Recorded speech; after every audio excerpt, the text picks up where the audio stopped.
Hello, everyone, and welcome to Day 2 coverage of the final stage in the ISU Junior Grand Prix Series. We're here in the spectacular location of Egna, Neumarkt, just about an hour and a half north of Verona.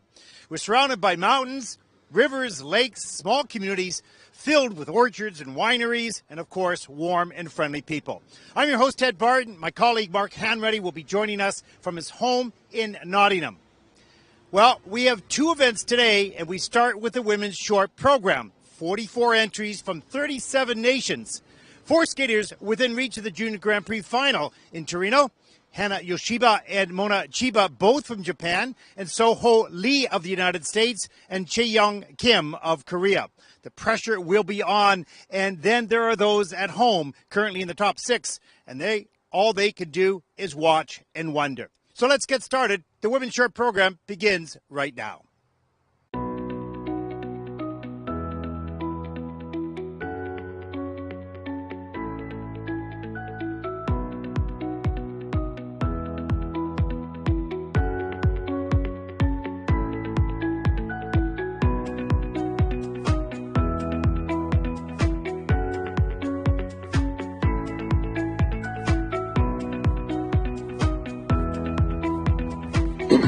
Welcome back, everyone, to Egna, Italy. Beautiful scenic of the Worth Arena here, side the river, in the valley, surrounded by mountains. Day 2 coverage of the final stage of the ISU Junior Grand Prix 2022. I'm your host, Ted Barton, along with Mark Hanreddy, 1,600 kilometers away at home in Nottingham. Welcome, Mark. Thank you, Ted. And this will be my last day of coverage on the Junior Grand Prix, and I'm sad to think that this exciting series of skating for me will be coming to a close at this stage. It's been such a joy to see the skaters on the series this year. Well, it's been a lot of fun having you on this broadcast, of course. It's just been absolutely brilliant, and I'm going to miss you tomorrow as we take a look at the officials for this event, the women's short program. 44 entries into that event. And of course, Mark, you and I will do a little bit of a wrap-up at the end of the day as we go into the medals for the ice dance, as we look at the technical panel for this event. It's going to be some pretty exciting skaters, as I said in my opening. Mark, is a number of skaters sitting at home wondering what's going to happen. It's completely out of their hands. I think that must be one of the more, almost as challenging as being here and competing, just feeling unable to control some of your destiny as it's laid down to the results of what will happen in Egna. Yeah, and some of the skaters here, of course, they know they have to deliver. Of course, it's only the short program, so lots can happen between the short and the free, and we'll see what it comes down to in the free program. But there can be lots of changes over the next few days, over the next 2 days, as to who will be in the final 6 spots of the Junior Grand Prix final. That goes in Torino. December 8th to 11th, pardon me, in December. So that's going to be an exciting event. Top skaters from around the world, both in juniors and seniors, will gather in Torino. And we saw in the men's short program yesterday just the impact of perhaps the pressure and excitement of trying to vie for one of those spots with maybe not the best men's short program, but certainly an intense and exciting one for sure. Yeah, the men really did not skate up to their potential. They're all super skaters. It's not an issue at all. But, you know, on that night, there was a lot of mistakes that were made. I don't know if it was just maybe they were tired, or it's a little tight, or it's a completely different feeling in this arena because there's a lot of light in this arena, which in many ways is really exciting. But, you know, who knows what it was. It was just they were not on top of the game. We'll see what happens here in the women's. But I think when it comes down to the free program, everybody will be right on top because they're going to need to be if they want to get their personal best or qualify for the final. Yeah, and I think it's evident as we move to this 6th Junior Grand Prix that the skaters, particularly those that we've seen already on the Junior Grand Prix series, are feeling physically more trained and prepped for a program run through. So we're seeing more fitness and energy towards the latter stages of their performances. But what's not necessarily so easy to control or as easily trained as the mental strength to live up to the pressure of the competition. Yeah, it's so difficult to predict. You never really know what you're going to feel like when you're excited to be here, and you're kind of fun and excited on the practice sessions, but then it comes down to the competition and how do you react. And everybody's a little bit different with that. We've seen throughout the series that the second time out on the Junior Grand Prix, skaters generally feel more comfortable and have prepared a little bit better for their second competition. So hoping to see that, particularly in the free programs. And as we've seen on the last few events in Gdansk, where we had the Solidarity Cup and the Baltic Cup, the same applies here in regards some skaters will have had their Junior Grand Prix assignments rescheduled due to the cancellation of the event in Armenia. So some little tweaks and changes to the calendar of events for the skaters who had intended to compete in maybe their second assignment earlier in the month. That, Ted, is the skater that we touched upon yesterday when we were posed some questions online about some of our most memorable performances, and Anna Laura Palmer Jepsen from Denmark on the screen now. She has a magnificent short program choreography, and just really looking forward to seeing that again here today. Yeah, some of the surprising performances that we've seen, and we don't know every skater and their history, of course, but we've seen some really super programs coming out of Denmark and a number of others that you just didn't know so much about. You say, wow, that was really special, and hope that she'll have Anna Flora will have a wonderful program here today as well. And as we mentioned, the open draw for the short program, so you're going to have a mixture of skaters who have a lot of experience and are fighting for the Junior Grand Prix final, and some that might even be the first time out in the Junior Grand Prix. So you'll see a variety of skills and qualities throughout the 8 groups.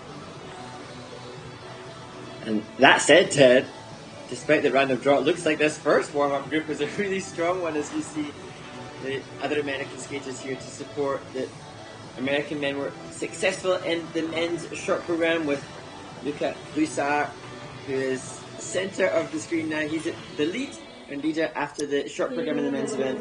Yeah, he had a great practice sessions this morning. I was watching all the men's and the dance practices, and he was absolutely outstanding, gaining confidence, gaining speed, and healthy finally after a long bout with COVID and back injury and all sorts of things that slowed his career down, but he looks to be right on top of his game. So he's in a good position to take a second title. We'll see what happens in the men's free, but he looks in great shape from what I saw this morning, that's for sure.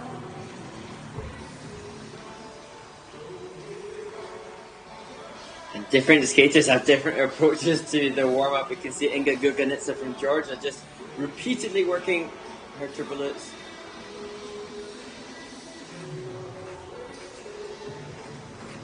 Some of the skaters conserving their energy much more in a warm-up, some utilising every aspect, and that may be down to the order of the skate. Some at the start of the group will be keen to preserve some of their reserves of energy for the performance.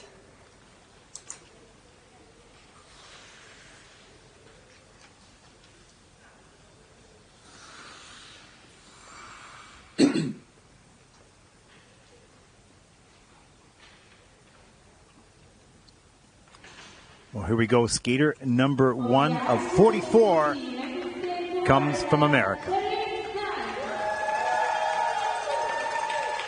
And at just 13 years of age, coached by Christopher Pottinger, Sherry Zhang starts the women's short program.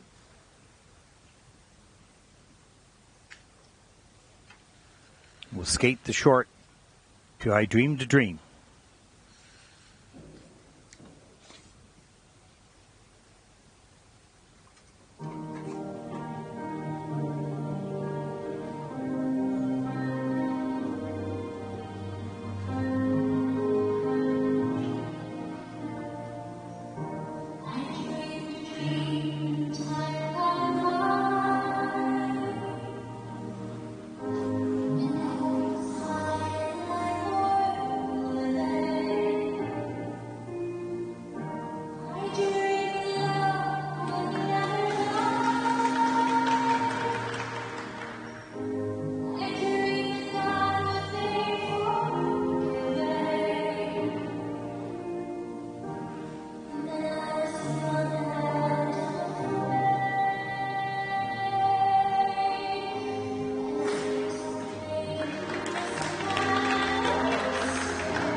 13-year-old Sherry Zhang from the United States of America starts the women's short program here in Egna.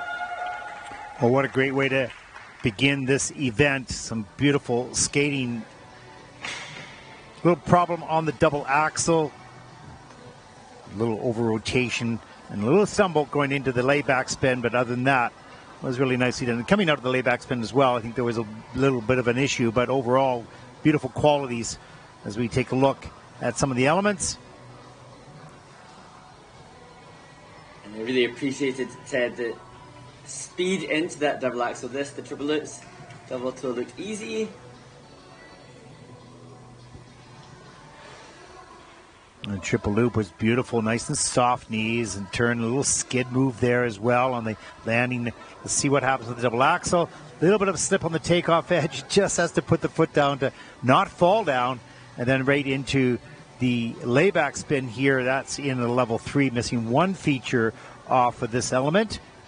But you can see beautifully centered, great Bielman as well, losing balance right at the end, and then the difficult exit wasn't executed at the highest level.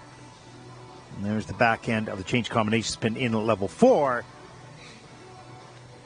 We don't have a season's personal best here, so she'll set that right now. Isn't that wonderful to see? That's a very genuine reaction to representing your nation and the excitement of doing that here in Italy. Yeah, how exciting is that? And she's got probably all of her schoolmates and club mates back home, and this is the big moment. Don't want to miss it. You have to skate your program to get to this moment, though, of course. And I just was struck, Ted, with this is obviously an incredibly talented young woman and only 13 years old, such a tender age. And now the hands come together for the marks, for the scores. 57.85. What a great reaction. Just thrilled with that score. First skater out. Boy, loves the spotlight. You have to like it if you're in this sport, that's for sure. Wonderful.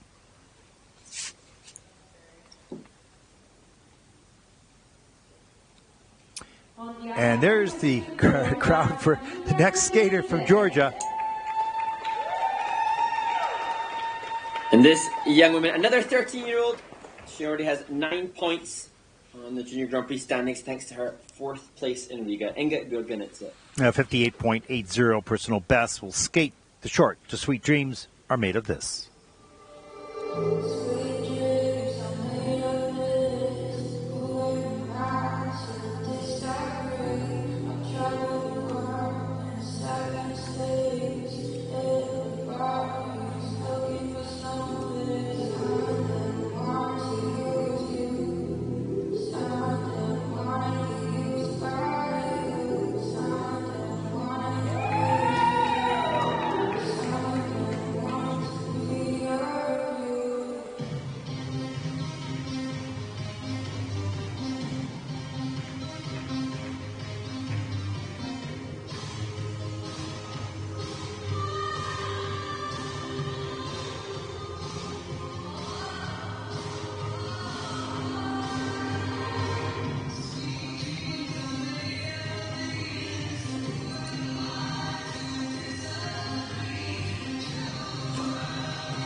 13-year-old Inga Gurganitsa from Georgia.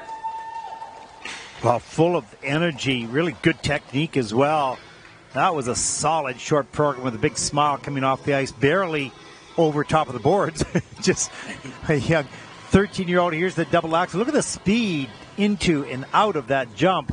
And some nice head rolls and upper body movement as well. Here's the triple Lutz. Triple toe loop. Gets it all the way around. Nicely done. You should see a pretty good score here. 58.80 is her season's best, her personal best. Watch this triple loop right off the end of the edge. Straight up, right on top on the landing. So solid. And here's a look at some of the steps sequence in at a level 3 with a plus GOE. So all the elements are in the plus. Good quality skater with some difficulty as well. And this just looks like a much more relaxed and comfortable performance. We've seen Inga placing 4th at the Riga Cup, but here she delivered yet again, but with just so much more assurity, and that blessing as we see that amazing opposite hand to foot Bierman position to finish the program. Yeah, big smile there.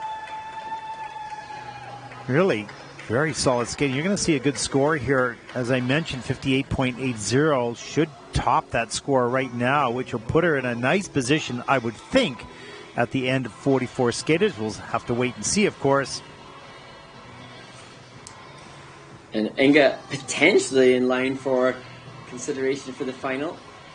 She'd be banking on a win here, which would be an incredible coup in what is a tight field, an incredibly deep field here in Italy. Yeah, that would be quite something, but you never know what can happen. Going to have to skate well and count on other scenarios to unfold. Let's take a look at the score. Season's best, 63.04. And that'll put Inga currently into first place after 2 skaters. Early in the competition, of course, but sets the bar nicely and quite high.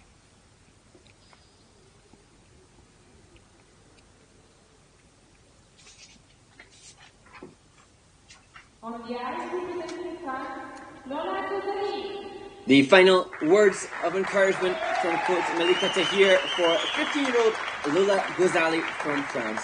Well, 50.74 personal best, earning that last season in Courchevel.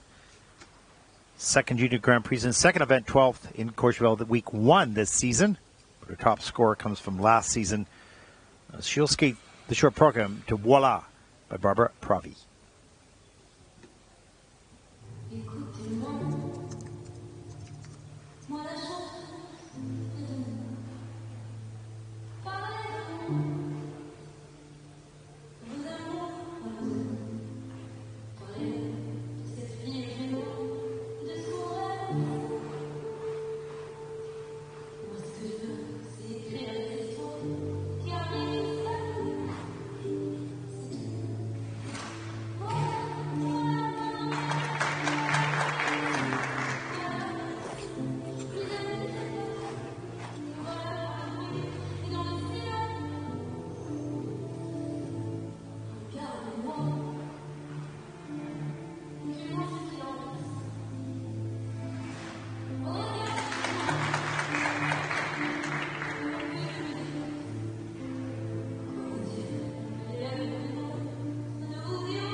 Well, what a wonderful short program for Lola Ghazali from France.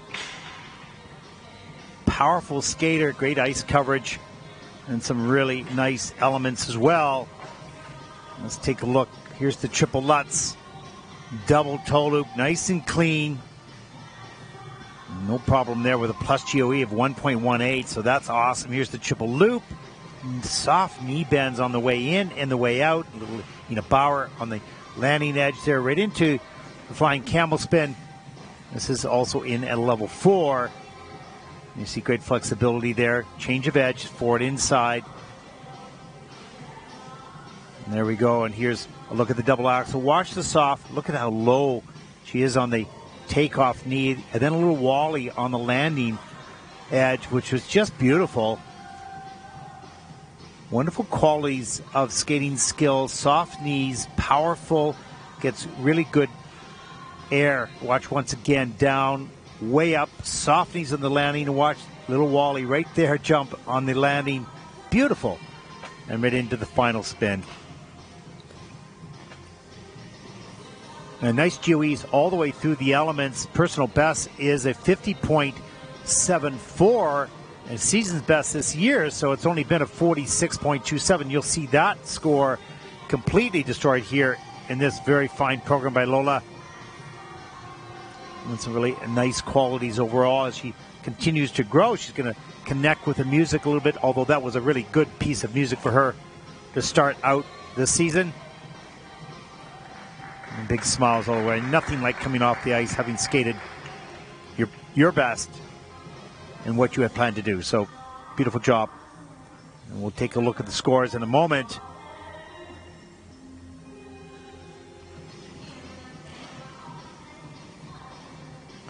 As they wait anxiously to see, does the feeling of that program match the hope of the scores? It's always a bit of a mystery. Yesterday in the free dance, or in the rhythm dance, pardon me, we saw most of the athletes in the kiss and cry. Disappointed might be too strong of a word, but maybe thinking their scores would be higher. Technical panel was very precise and very consistent all the way through the event, but were also quite strict. So the scores that they had achieved before are not the same scores they achieved yesterday, and you can see, well, they're a little bit confused or disappointed, but at least it was very consistent throughout that event. Let's take a look at the scores for Lola. Season's best, 55.41. And that'll put Lola currently into third place. Maybe hoping for more, but still a solid score and a great program.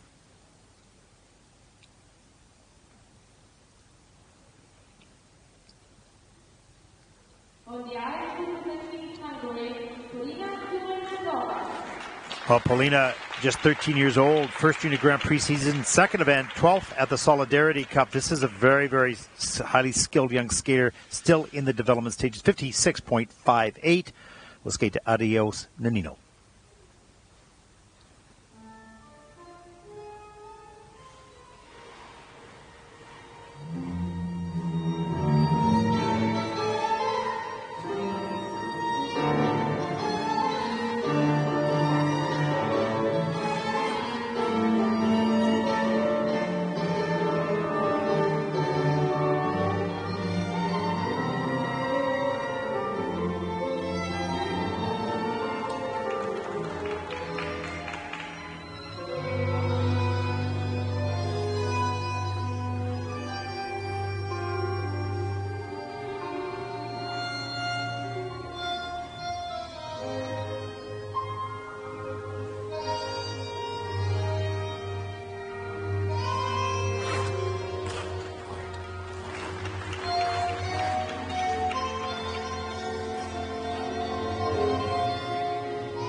Well, really unfortunate for Paulina on the triple S triple toe loop. Free leg a little slow coming out of the Lutz, and just couldn't get it back in time to get the toe loop up high enough. Other than that, this is a beautiful skater, both from a technical perspective, but also wonderful posture and extensions. Great qualities all the way around. Let's take a look at some of the elements here. You can see some nice quick steps right off the top. Here's the double axel with a number of turns before and change of edge. Great extensions there. And here's coming into the triple loop. Nice spiral, change of edge. Straight up. Soft knees on the landing. Good extension with another change of edge. So a lot of transitions into and out of the element. Let's take a look here. Here's the triple Lutz. Looks good right on top. A little slow with the free leg. Doesn't get it back quite in time to set that up. Under-rotated, downgraded, in fact, on the takeoff, and has to go down. That's unfortunate. And then the layback right at the end of the spin, at the end of the program, pardon me, layback spin level 4 with a plus GOE. She has a 56.58 personal best score and season's best this year. And probably because of that mistake on the combination, will not reach those scores. Charming skater, lots of talent, bright future. Still a lot to be learned, just 13 years of age. And at that stage, much is going to change, of course, over the next few years. And you don't know what you don't know, and you're learning every day, as today will also have been a lesson.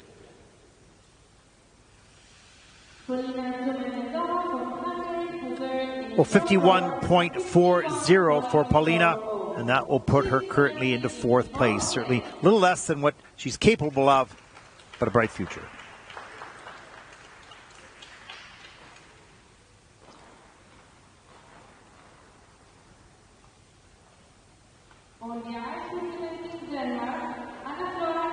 As we talked about Anna Flora, 17 years old, second Junior Grand Prix season, second event this season, 32nd of the Solidarity Cup in Gdansk, 40.49 personal best.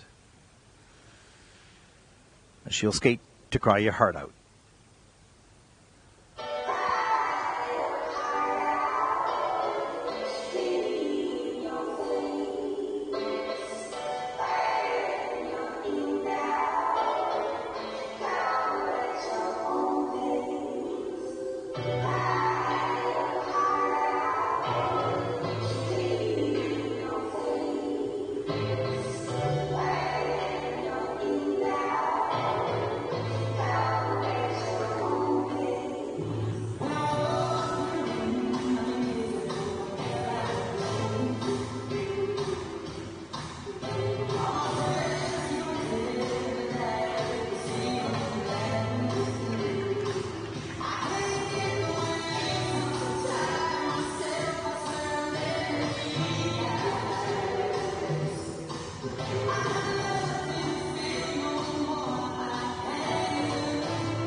Well, you can see really wonderful choreography, great attitude throughout the program. And for Anna Flora, the technical elements are the area that might hold her back a little bit, not as high difficulty as some of the other skaters you'll see in the rest of this event, of course. But great commitment to the choreography. You can see a big hug with the coach. Love watching this young woman skate because you can see right off the top here, she's in the zone. She knows exactly the character and the look and the feel that she wants to portray, and she does it beautifully, especially there at the opening as we take a look. Good speed coming down to the triple toe. Look a little forward on that landing. Has to get up into a double toe, which was planned, in fact. And as we come down the ice here for the double axel, you'll see this come around the corner a little bit tight here. Right there around the corner, you can see the shove takeoff and a tight landing. You want to have that flow out a little bit more to get better GOE, but great attitude and choreographic work on the exit. And you can see here as well on some of the steps, the connecting steps between elements. So not just basic skating, some transitions as well. There's the double loop. Always working with the phrasing of the music and back camel spin. Little bit of traveling there. That's in at just a level 3, so missing some features on this change combination spin near the end of the program. Need some work, perhaps in flexibility as well. And then just the end of the step sequence. Mark, you're back. Yes, delighted to have been able to catch just the end of Anna Flora Kalmar-Jepsen. I think it's well clear now how much I appreciate this amazing skater's choreography and work. Yeah, really terrific. Love just the attitude throughout the program. Let's take a look at the short program scores for Anna Flora Kalmar-Jepsen from Denmark. Season's best, 43.58. And that'll put Anna Flora currently into 5th place. There we go. Look at the top 5, but always with a smile on her face. Loves the sport. You can see it come out of her performance and in her face and her whole attitude around competing. As we take a look at the next group coming onto the ice for their warm-up, and there is a look at the start order. Mark, while we watch the warm-up, do we have any questions? Yes, we do indeed, and thank you again to those of you that have sent questions in on the International Skating Union's YouTube channel and on the social media channel. And interesting, the first one, Ted, kind of a little bit obscure here, but from @LouisM_Skates, the question is, what's your favourite, cats or dogs? Yeah, you know, it's interesting because they're just sort of different characters, you know. Like, I don't like a cat or a dog that's mean. You know, there are mean cats and dogs, and there are those that are just like ignore you and they just live their life and they live off of you, right? You want to share something. So a little easier with dogs, so they're kind of, yup, just pat my head. And so I love dogs, I really do, you know. But I like a dog. Like, I like a medium-sized dog, like a golden retriever, something like that. Cats, I really like cats as well, but they have an attitude. There's no question about that. So I would go with dogs first. How about you? I am a little reluctant, but interestingly, in our household at the moment with 2 young children, there's a push from both children for a cat to be our new family member, and I am currently resisting. So I'm not the most popular father in the household because cats, I think cats have a bit of an attitude. Well, that's what I just said. I agree with you completely, and I don't think our crazy schedules have time for a dog right now. But I don't think the children want to hear that. But you know what? I mean, the cat thing, they kind of, you know, they're kind of on their own. They're loners. They wander around the house. You never know where they are half the time, right? So they're not a big deal. Like a dog's going to follow you around. Give me food, right? So take me for a walk. Cat might be the best way to go, and you can kind of leave their business to themselves. So, yeah. Okay. Well, Ted Barton is becoming ever more popular in the Henrietta household. Yeah. I hope gladly the children won't hear. Go for cats, come on. Yeah, exactly. So, anyways, okay, what's up next? Anyway, moving on, back to a little bit more skating related, but thank you @LouisM_Skates for that. From @Babsivan. Now this question, Ted, we can correct a little bit the understanding of this from what at Babsvan, why are there only 5 types of jumps? Could a 6th type ever be recognised by the ISU? But actually, there are 6 types. We have the axel, salchow, tulip, loop, flip, and lutz. But as to whether or not there would ever be an additional 7th type, I've often wondered what could be done to create a whole new type of jump. Well, there was, this is going way back, people won't probably remember this name at all, but there was a skater from Russia named Igor Bobrin, and he had this most remarkable flip, I call it a flip. He was sort of down in an Ina Bauer, and he would completely twist his body and flip his feet totally over top of his body and onto the other side. Like, I've never seen anything like it in my life.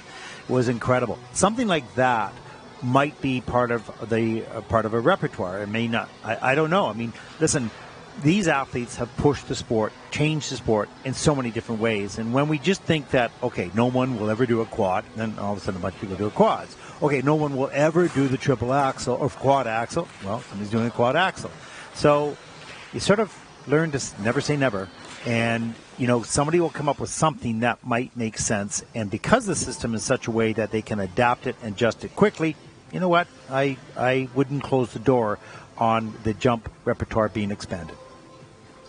And I often thought if we're ending or nearing the end of what is physically possible, until Ilya Malinin blew my mind away with that quadruple axel that we've seen now, I was thinking perhaps I'd started to see some skaters jumping in both directions, and perhaps that was a route that would be taken as to whether or not we could add a high element score to that, because, you know, Roheen Ward, if you haven't seen him online already, check out Roheen Ward, an American skater who was able to triple jump in both directions. I think Todd Eldridge, 95 world champion, he could double axel both directions, and I thought that might be something that the sport would need to pursue, but there are options. Completely agree with that. That could be like a bonus or something. But, you know, in fact, when we did the judging system, there was a bonus for something that would come up that was completely unexpected and never seen before.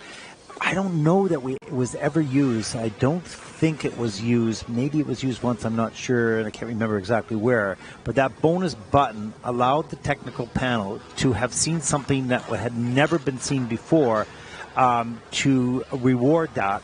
It was more or less sort of a choreographic thing. So, you know, lots of possibilities, interesting discussion, and who knows what will come up. I remember Ted saying, I think it was Artur Dmitriev Jr., the Russian skater, doing at Nebelhorn Trophy, I think he did triple lutz, landed intentionally on the left. So this was a skater who jumped in the counterclockwise direction where normally he would land on the right foot. He intentionally elected to land on the left and then used that back inside edge landing to take off straight away into triple flip. And that was unique and novel, and I'm not sure if anybody knew quite what to do with it. I remember seeing that as well. I think that's what the bonus button was for. Now, so I think it just opens the door for discussion. I think that the athletes will begin to, you know, push the limits, and the technical committees will take a look at what's reasonable and make adjustments as we see. So interesting discussion that could go around and around and around until somebody comes up with something different. That's for sure. The back flip by Syria Bonali, of course, that was illegal, which it still is, but who knows? And that covered that warm-up. And we've still got lots more to come. Yeah, that's good. Well, group number 2 now in the women's short program, 44 entries, as we start with skater number 6.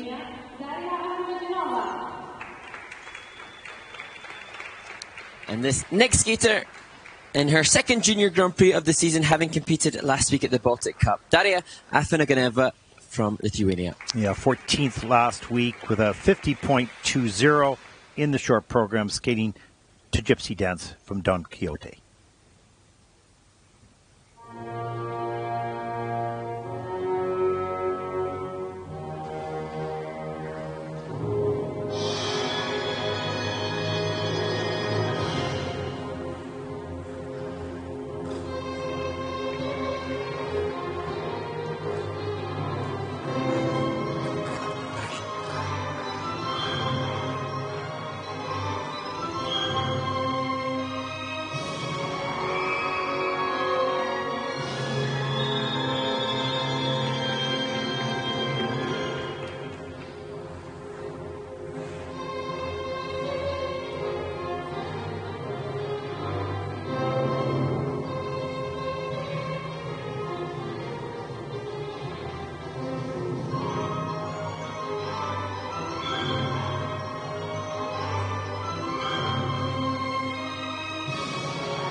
Daria Afinogenova from Lithuania finishes her second competitive short program on the Junior Grand Prix in just 8 days.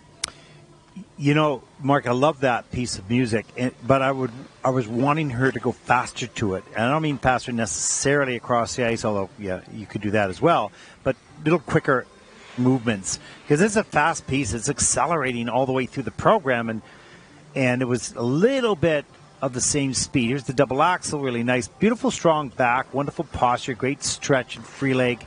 So there's so many nice qualities with Daria. Here's a beautiful triple Lutz double toe combination. Look at that, right on top on the landing, gets the free leg back quickly, right up into the double toe. And then the long preparation here actually for the triple loop. You know, there's a 3-turn there, just waiting a long time, straight down, straight up, and not enough height and not quick enough in rotation. So that's a downgrade, but yeah, the speed of that music is wonderful. That I wanted to show that spin because that's not easy. So cool. Yeah, very cool. So cool. And I think last week when Daria competed at the Baltic Cup, the triple loop was under-rotated at that event, and I sensed that then the mistake on the triple loop here had a big impact upon her ability to commit to the presentation, the composition of the program, and that's perhaps what you're seeing, Ted, is just that eagerness to have, you know, the Don Quixote music given the energy in Vavavoom, but unfortunately she knew that mistake on the loop was pretty costly on the technical element score, at least. Yeah, it's one of the things that the skaters need, that they have to learn, that regardless of their feelings on an element mistake, that presentation gets affected by them showing that disappointment somehow. And so that's just something that you learn a little bit later on in the juniors as you move to seniors, because in the end of the day, the judge isn't going to care about the one element, it's scored the way it is. They're going to care about the overall. And they don't want to see that, you know, an attitude carried throughout the program. So it's hard because it's emotional for the skaters when they make a mistake, no question.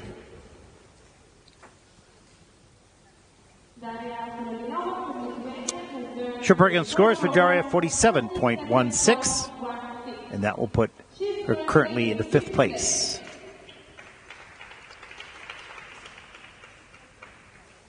Good skater, still some work to be done, no question. So we take a look at the top 5 skaters in this event. And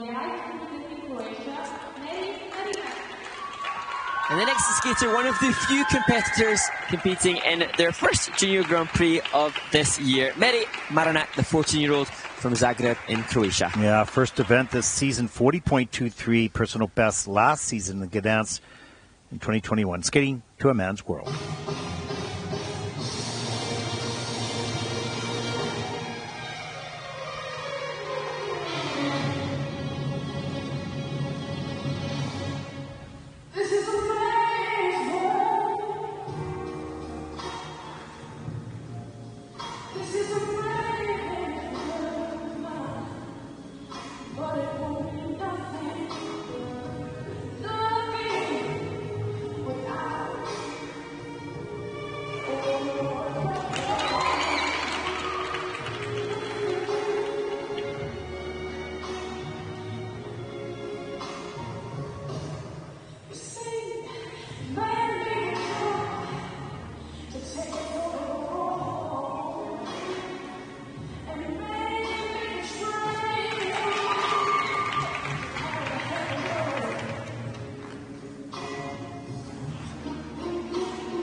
Croatia's Meri Maranak.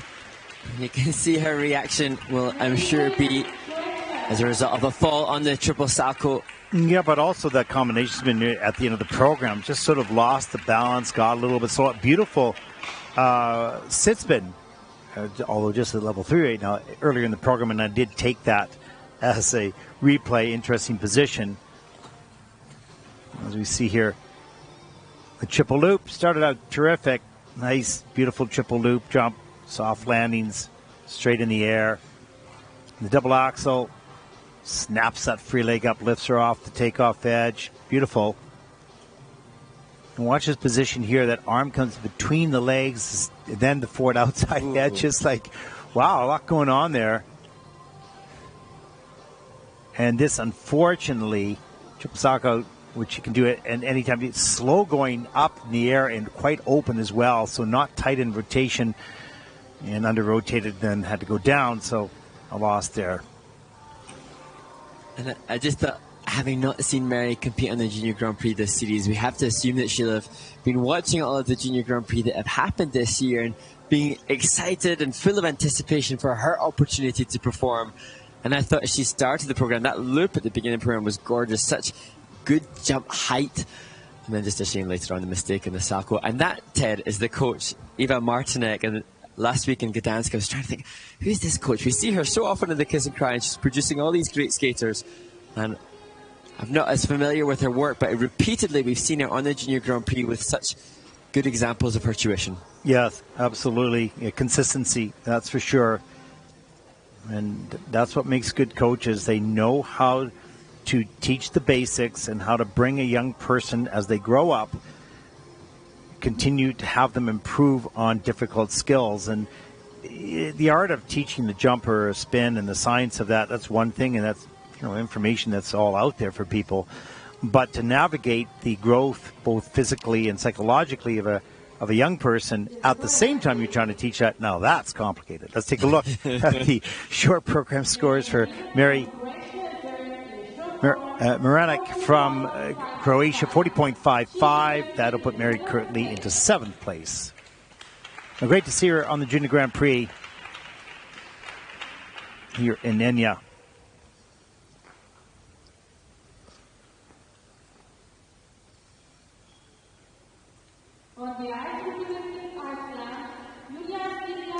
The next skater represents Iceland, 17-year-old Julia Silvia Gunnarsdottir. Yeah, 34.01, second Junior Grand Prix season, 31st in Ostrava. She'll skate the short program to Pray for My Life.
Well, much better performance than the free skate which we saw in Ostrava for Julia Silvia Gunnarsdottir, representing Iceland, and what a creative soul and spirit she is. Yeah, you could see a great smile on her face right at the end of the program with a little bit of a fist pump. So thrilled at that improvement in the performance.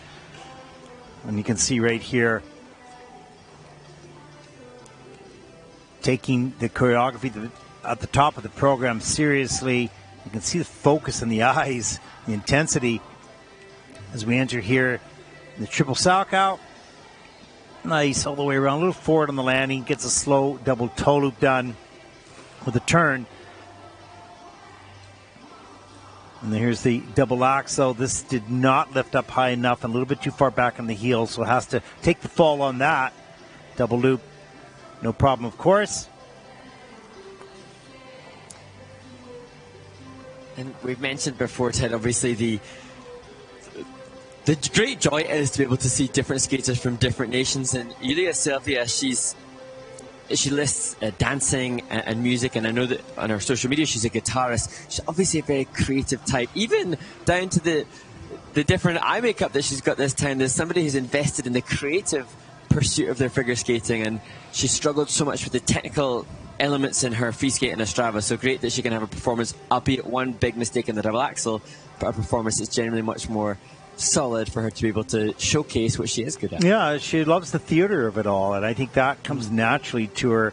It's probably what attracts her to the sport. And the other side, oh yeah, okay, I got to jump as well, right? So you learn that part of it, and one goes faster than the other. It depends where your passion is. And then there's those skaters that, hey, I just love the jumping. Of course, they don't pay attention to the music at all, right? So you enter this with a certain love of a certain aspect of the sport, generally not all of it, because no one,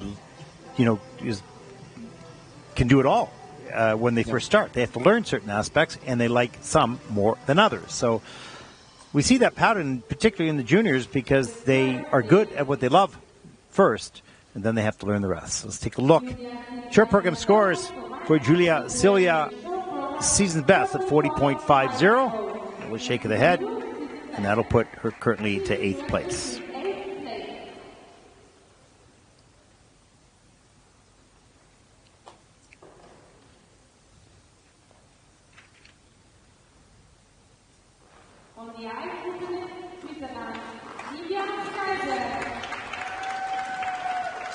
The next skater from Switzerland celebrated her 18th birthday just 10 days ago, Livia Kaiser. First junior Grand Prix season, second event, 18th in Courchevel. Back in week 1 of the Junior Grand Prix. We're the final week here right now. 49.52 personal best. Earning that last season, will skate Lost Without You by Freya Ridings.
Well, beautiful music and a beautiful skater, Livia Kaiser from Switzerland. Just not the performance that this young Swiss skater was hoping for.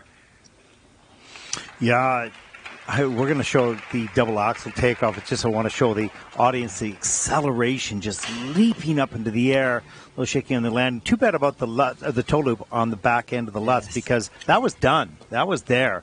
Just a slip off of the edge. We'll take a look at that as we see the opening of the program here.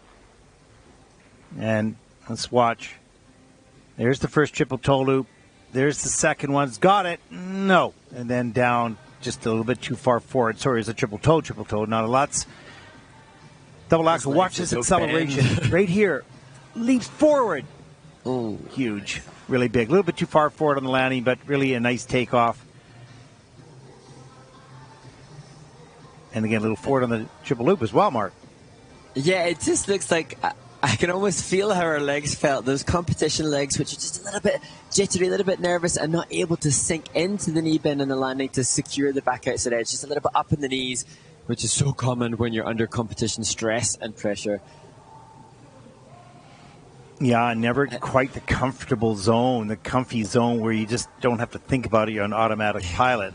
When you know you're a little bit off, you're always thinking about it. And I imagine for Livia, she's presumably, as a Swiss skater, aware that Kimi Rappon's success at Junior Worlds last year facilitates 2 Swiss competitors at next year's Junior World Championships.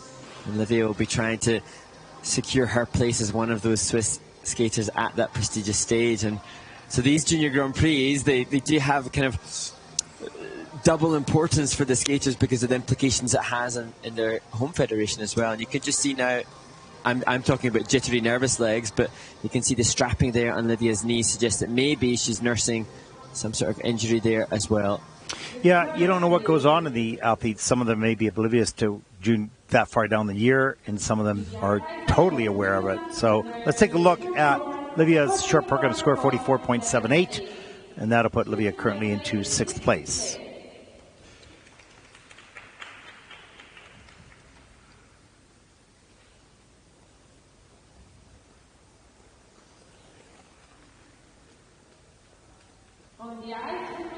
Yeah, maybe the knees are a little bit sore.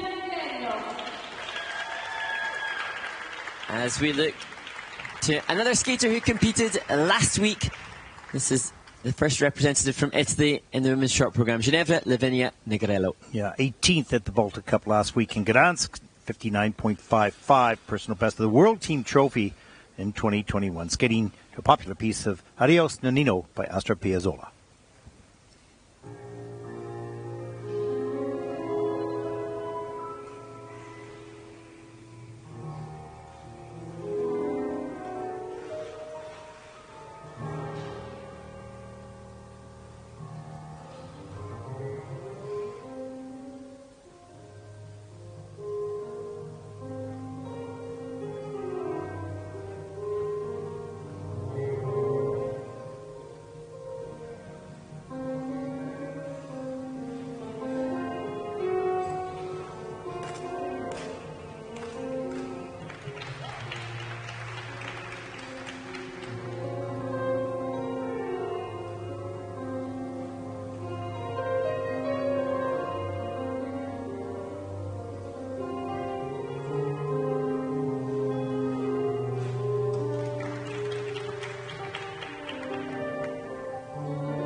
Beautiful skating, and it's so difficult to compete in back-to-back events.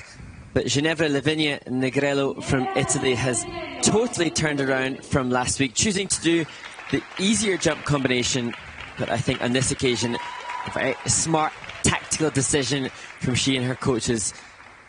Well, wonderful qualities of performance, really senior qualities in choreography, execution, beautiful extensions and detail to the music. Talk about spins. Those spins are amazing, and not only from a speed perspective, but also from a position perspective. And I did try to catch some of those in the program because they're really excellent indeed. Let's take a look at the first element here, the triple toe, double toe. Good speed. You know, relatively simple jump combination.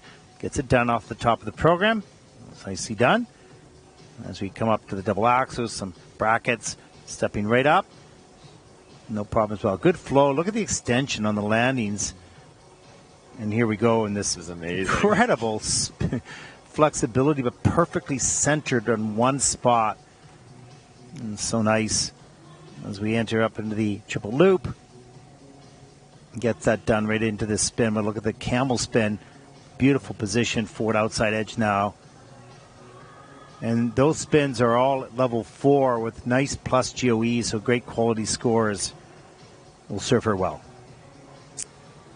Absolutely. And having seen her attempt the triple flip in the short program last week in Gdansk at the Baltic Cup, and seeing that was under-rotated, and then seeing some jump issues in the free skate, it was a really smart move, I think, from she and her team to choose to do triple toe loop here as her jump combination.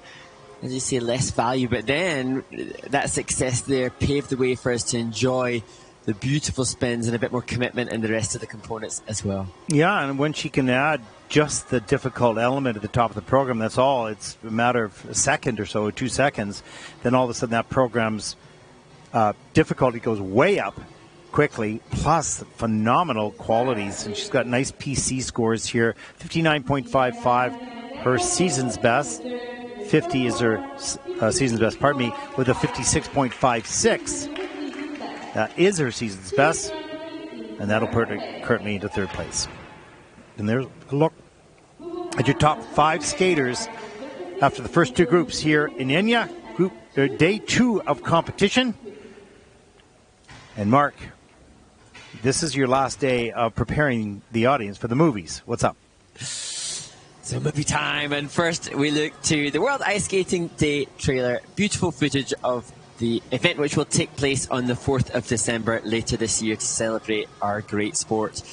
Before we then head to Bergamo and look at the ISU Elements Explained series, and this time it will be that of the loop jump, which all of the skaters, all 44 women, must include in their short program today. Before finally having a chance to see the highlights from yesterday and the first day of coverage here in Egna. Well, Mark, take a short break, grab yourself a coffee, as will I, and we'll be back right after this.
Hello everybody and welcome to the ISU Center of Excellence in Bergamo. My name is Franca Bianconi. I'm a figure skating coach and an ISU technical specialist.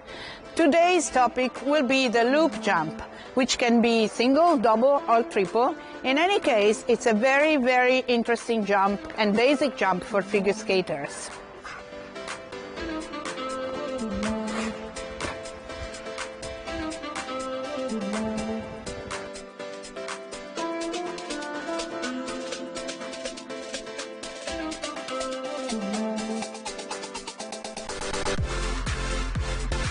One of the basic moments in the loop jump is the takeoff, of course. And in this takeoff, we want to have all the weight on the skating side, so on the skating hip, with the right side, in this case, really well pulled back, and the left side in front.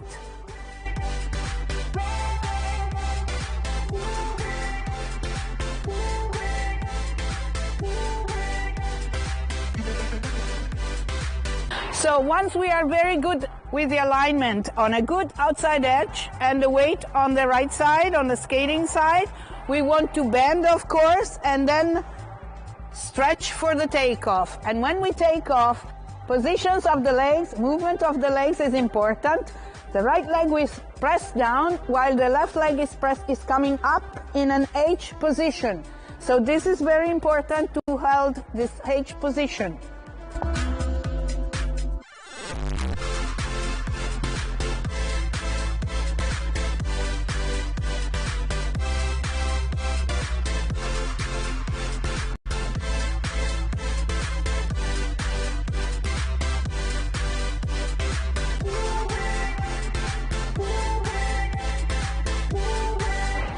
Thank you for watching us today.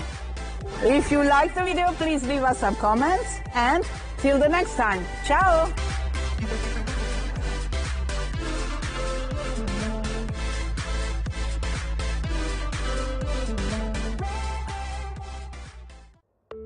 The first day of competition in Egna started with the ice dance event, with 3 former medalists on the series returning to the Junior Grand Prix with their eye on the points needed to qualify a spot for the final in Torino. But it was a surprise 3rd place from the youngsters Jenna Hauer and Benjamin Starr from the United States of America, who topped the 60-point marker, securing a new 2-point international personal best and the bronze medal position heading into tomorrow's free dance. Fellow Americans Leah Nassette and Artem Markelov lead their compatriots by just under 1 point to lie second at this stage in the event. The 16 and 19-year-old US junior champions were convincing in their tango, flamenco and paso rhythm dance, showcasing huge improvements from last year. The favourites and winners of Czech skates, Katarina Mrazkova and Daniel Mrazke, lived up to the high expectations of them here in Egna with incredible speed to yet again break the world record rhythm dance for juniors. A huge 40.13 technical element score gives the brother and sister team a whopping 10-point lead before the final section of the competition tomorrow.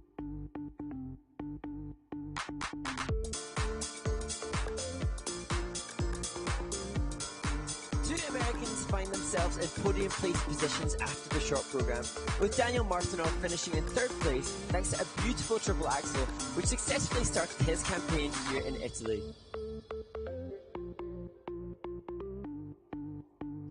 The winner of the first Junior Grand Prix this series, Shunsuke Nakamura, also started his short program with an excellent triple axel. Some slight mistakes later in the program prevented him from beating his season's best, but he finds himself just over 1 point adrift of the leader at this stage, with a day in lieu for recovery tomorrow before the men's free skate on Saturday. America's Lucas Broussard demonstrated yet more beautiful program component scores to stand top of the rankings after the first day of competition. His win at the Solidarity Cup 2 weeks ago seems to have strengthened his confidence, and he currently stands the greatest chance of repeating as a double champion this Junior Grand Prix series.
Welcome back, everyone, to Egna, Neumarkt, Italy. Day 2 of competition here in the final stage of the ISU Junior Grand Prix 2022. The women's short program, group number 3, just taken to the ice. Mark, are you there? Yes, I am indeed. And I hope all is well with the technology for the rest of the day. Well, it always says, Mark, are you there? People probably think, oh, he's right beside you. Can't you look? No, Mark is 1,600 kilometers away in his home in Nottingham, joining us via technology, and it's a lot of fun. We always have one of us live at the facility. I had a couple of weeks off, broadcasting from home, of course, and of course I get the premier location here in Egna, Neumarkt. It's such a beautiful place. So, okay, so do we have some questions here, Mark? Yes, we do indeed. Thank you for those of you sending in questions still.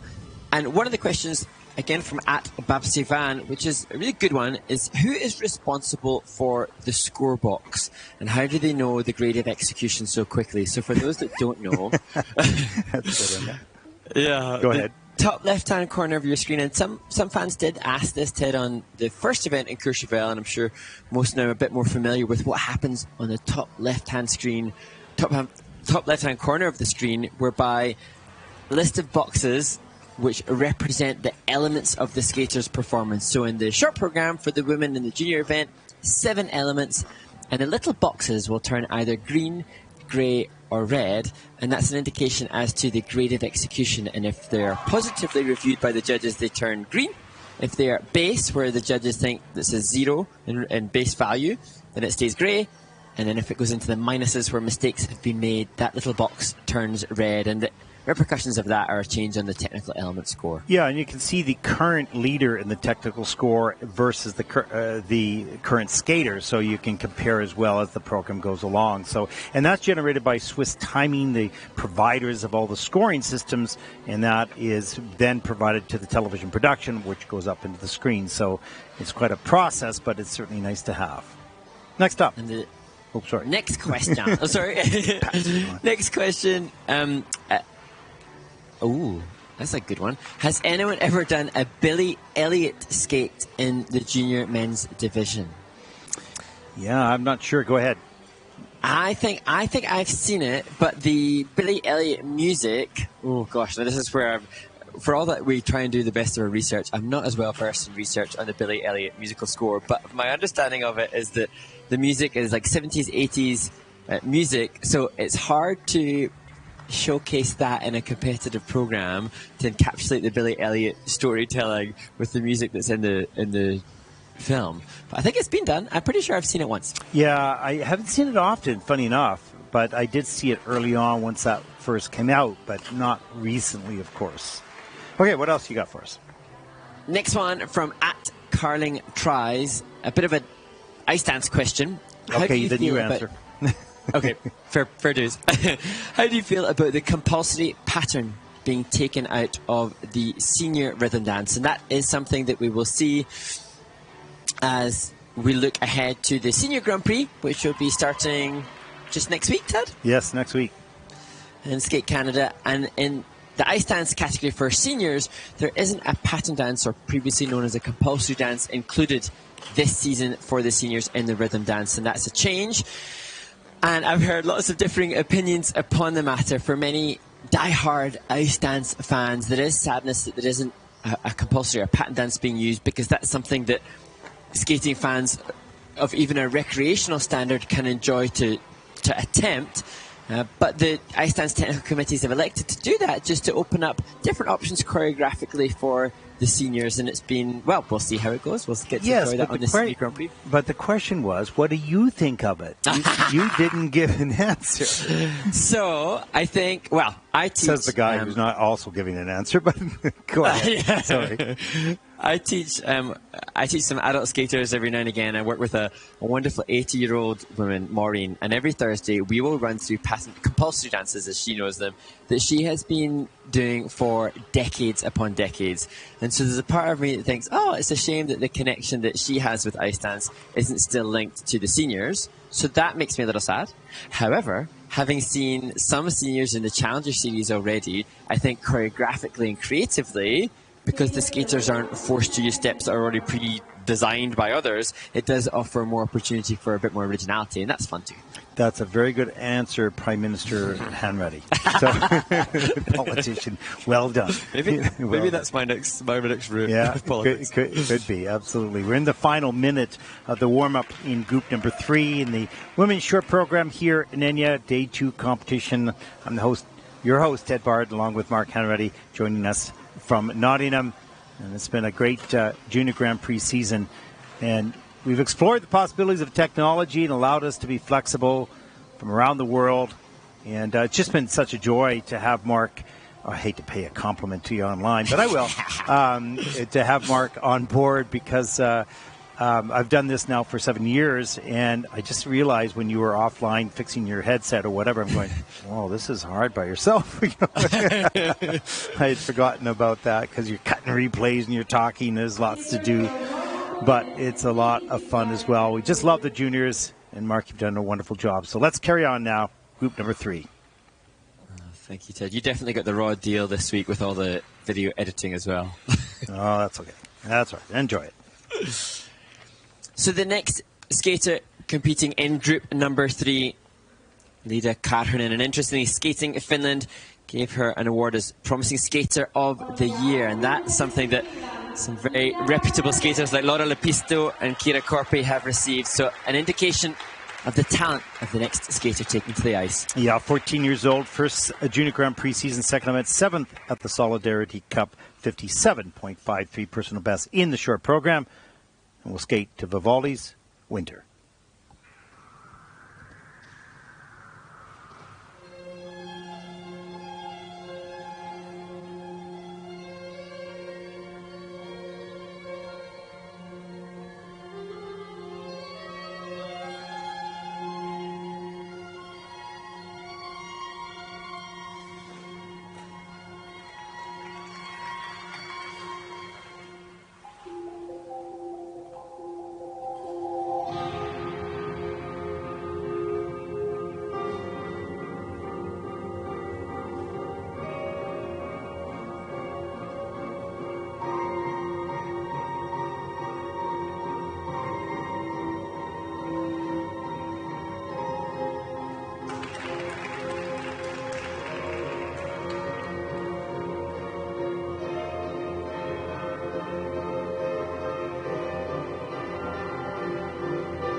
Well, top left-hand corner of the screen indicates that that is yet another clean skate for 14-year-old from Finland, Lida Karhunen. What a wonderful change combination spin at the end of the program. I didn't catch that, by the way, Mark. But I was thinking about it. Well, yeah, it's really beautiful. Then I couldn't go back and get it. So what a beautiful spinner, wonderful skater, quick and fast and agile, delicate. She has it all. Absolutely. And as we look at this opening double axe, a little trail of the free leg on the takeoff there. Yeah, it's the most ever so slightly over-rotated. Yeah, the most uncomfortable element for her. Here's the triple Lutz. No problem. Very quick into the air and around all the way as well. Nice and clean in the judging system with a good GOE as well. And good speed here. Back 3 turn and right up into the triple loop. Nice, beautiful extension as well coming out of that element. As we see the layback at the end of the program in level 4, of course, every element in the plus GOEs, 57.53, the personal best and season's best as well. So this is a very talented young skater, as Mark was mentioning about that special award. So bright future. And Lita comes from a skating family. She has 2 older sisters who skated, and her sister Laura competed on the Junior Grand Prix back in 2018 as well. So they've paved the way and given, I'm sure, great inspiration to young Lita. And now she's taking the mantle. And as I said, the award that Skating Finland gave her, that Promising Skater Award, has been given to other previous absolute stars of Finnish skating, both in Finland and on the world stage. So this young woman may be the next to join that honors list. You can see it. I just sort of calmly sitting there, just very calm. You just finished the program. I'm waiting for my scores. And easy no peasy. Yeah. Yeah, and sometimes you see a lot of anxiousness, but not in this young woman. And I think, Ted, when I look back at the skate that she offered in the Solidarity Cup just 2 weeks ago, that was clean too. And consistency isn't easy to come by, and she's got it. No, entirely. Let's take a look. Short program scores 55.88, just a shy of her season and personal best. And that'll put Ida Karunen from Finland currently into 4th place. And there's a look at your top 5 skaters in this event. The next competitor is one of my favorite short programs that we've seen of the Junior Grand Prix series so far. 17-year-old Hana Yoshida. Yeah, 66.56 in Courchevel, week number 1. A long time ago, it seems like. Skating the short program to Dog Days Are Over by Florence and the Machine.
Wow. Just a wonderful performer, wonderful choreography, and incredible speed and ice coverage from the winner.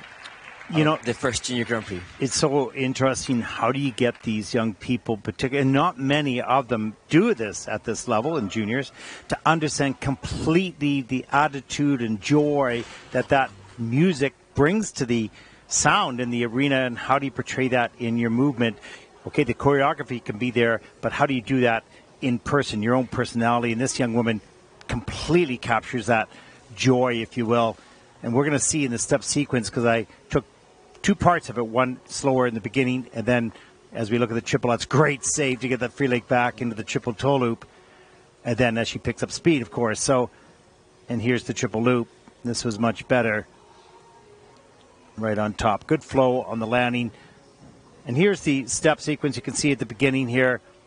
Taking the time, a little bit longer moves, stretching out, getting some of the steps in, working with the music. Pace was a little bit slower at the beginning, and then the tempo completely changed, and so did she, which is exactly what you see here.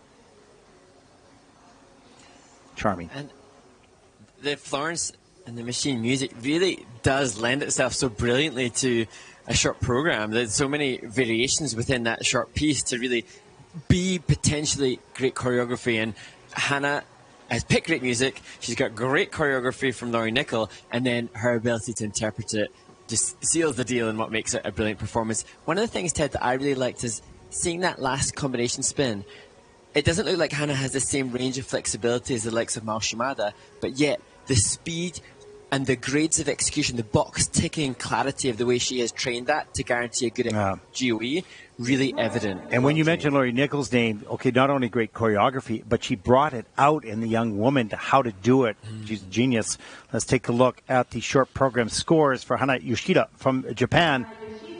A wonderful performance. Should see a pretty good score here of 66.89. That's the season's best. And that'll put Hannah currently into first place. Beautiful, brilliant, delightful, a lot of fun.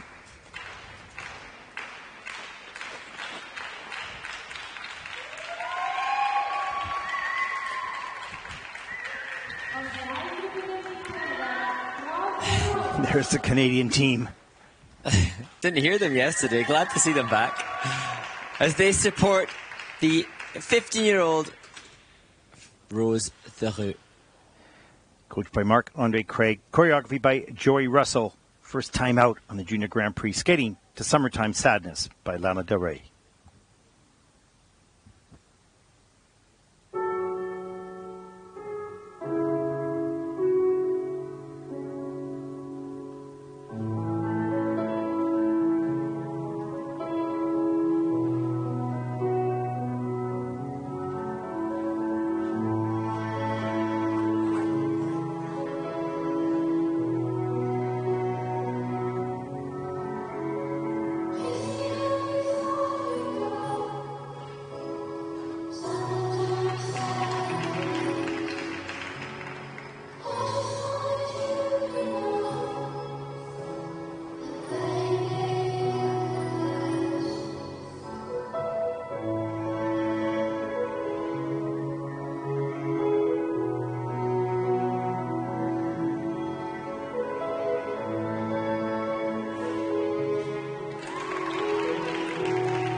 15-year-old Rose Theroux in her first Junior Grand Prix. Well, for her first time out on the Junior Grand Prix, that was a success, a win for Rose. Saw her a little earlier in the season at the Next Gen camp and didn't skate with the same confidence that she did today. So there's a growing confidence in her performance. You can see her coming off the ice, the smile, loss of balance on that layback spin. The combination spin just before that was just really beautiful and nicely centered, but then lost a little bit of balance. But you can see a nice smile on her face as she comes off the ice, having accomplished the combination and the double axel and the triple loop as well. Lots of little things to clean up a little bit. Great speed coming into the first triple toe loop, no problem. Right on top. Good flow between them, and then a little bit of lean and has to flip out of that. So it'll be a step out. Affect the GOE, of course. Here's the triple loop. Good speed and flow, straight down, straight up. Right on top. Nice. And this double axe. Sorry, go ahead. The Hydroglide, it wasn't as brilliant. I actually thought, oh, it's a shame she's not gone straight from the Hydroglide into the double axel. There was a bit of prep, but then she landed it right on the music, so it was okay. Yeah, I thought she might just do a 3-turn and then step up into it, but, that's pretty hard. So, and love the steps coming in here. Just had executed a really nice level 4 change combination spin. And this layback spin in level 4 has a minus 0.35 because look at the travel and you can see the camera moving as well. So then centers it right near the end. Doesn't have a lot of speed to get up that Billman, but nevertheless, that was a really strong first-time impression for Rose Theroux of Canada on the Junior Grand Prix. Nicely done. And I saw at the airport on my travels back last week, Ted, I saw Andre Bourgeois, the team leader from Canada, and I was just saying how wonderful it is to see the Canadian skaters supporting each other. And he just reiterating what you said, that they're really keen to promote that. And I think for Rose particularly, in her first Junior Grand Prix assignment, how beautiful to not only have skated well here, but then to know that she's got her training mates here supporting her as well. Yes. Let's take a look at the short program scores. For Rose, 55.10. Marc-Andre Craig, her coach, turns to her and says, okay, that's pretty good, Rose.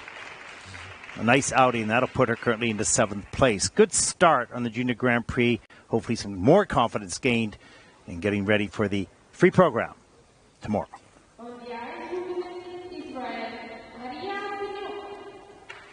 Another skater competing in back-to-back events. This Israel's Maria Senyuk. Well, second Junior Grand Prix season, second event, 20th at the Baltic Cup last week in Gdansk, 52.20.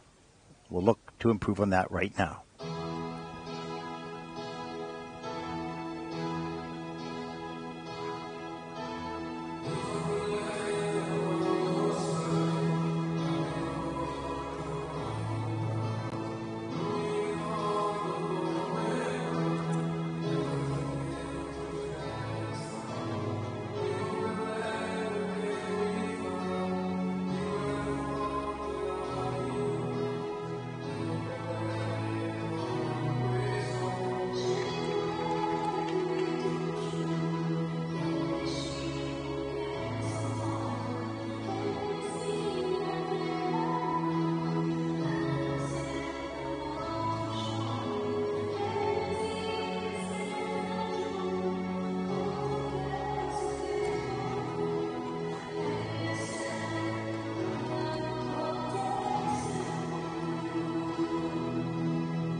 Israel's Maria Senyuk.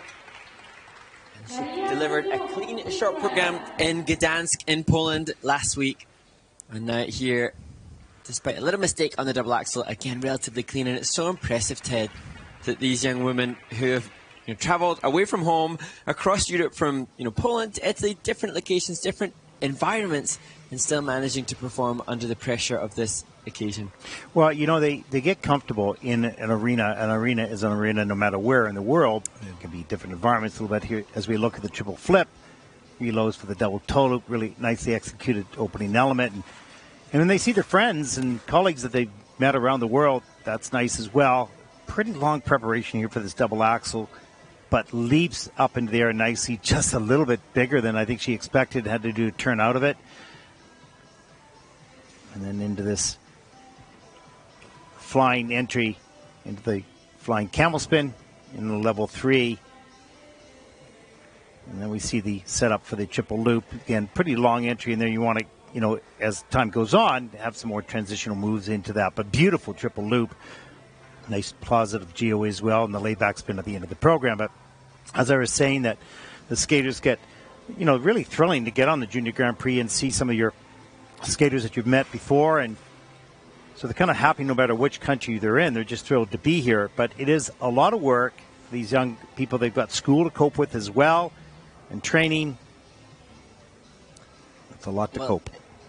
It's interesting, as you mentioned, meeting your friends. And as I look at the stats for Maria in previous events, she came 5th at the European Youth Olympics.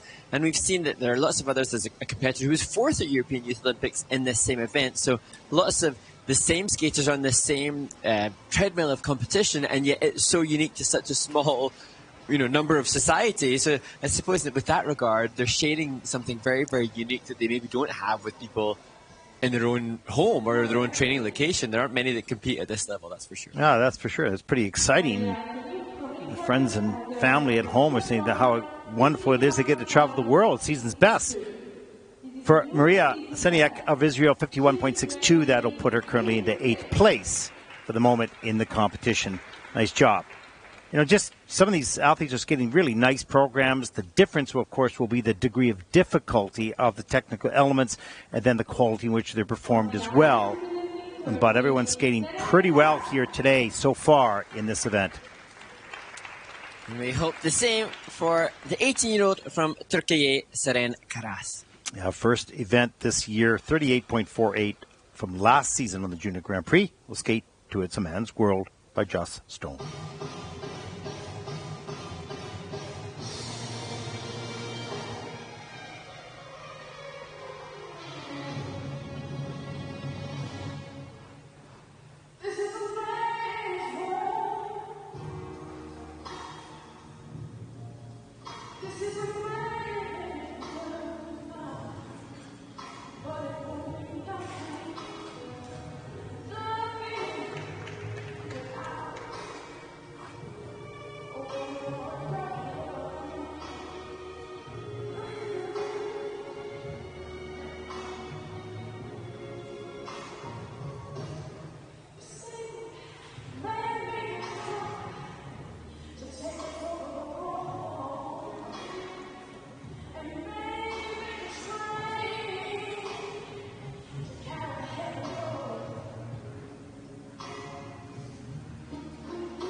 Well, Ted, Seren Karas from Turkey may have had issues with the jump combination and the jumping proficiency, but just a forward outside twizzle at the start of the program. The Ina Bauer within transitional content, other aspects definitely to admire from this Turkish skater.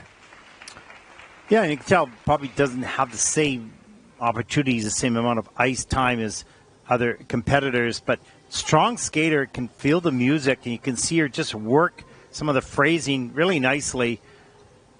But as we see here, the triple Salchow, a little bit outside the circle, slow rotation, under-rotated, and has to take the fall on that. A little bit, disappointed there.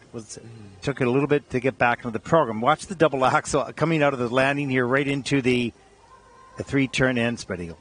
Just nice. He sort of covered up a little bit into some sort of transition with the double loop a little bit later in the program, traveling 3 turns, and that was nice. And you do sense perhaps that Seren coming into this competition, she hasn't competed on the Junior Grand Prix this year. She did last year, but she may know that she doesn't, I'm sure she will know that she doesn't have the same planned program content of difficulty to allow her to be necessarily competitive with the others. But it's that challenge of then making sure that she still allows herself to showcase what she's good at. And I think this young woman has the potential for good presentation and good composition. Yeah, I think, and they have their own technical goals. I mean, she was going to be disappointed with the Salchow, but she wanted to get a combination done. She probably would have been thrilled with the rest of the program after that. But just missing the combination, you can see her more at ease now in the kiss and cry.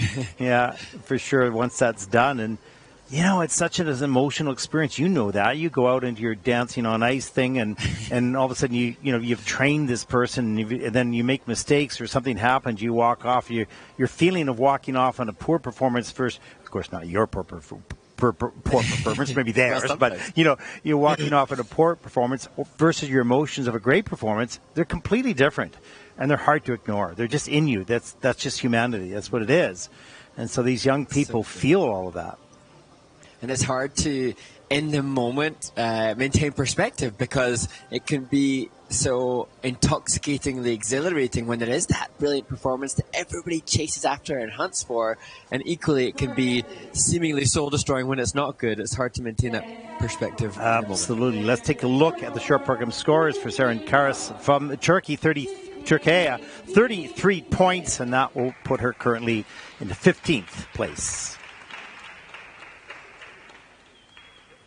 Then the reality, the number comes up and you're going, what you hope for. There's a whole mess of feelings around this, because there's how you felt you skated, how you felt other people evaluated that based on your scores.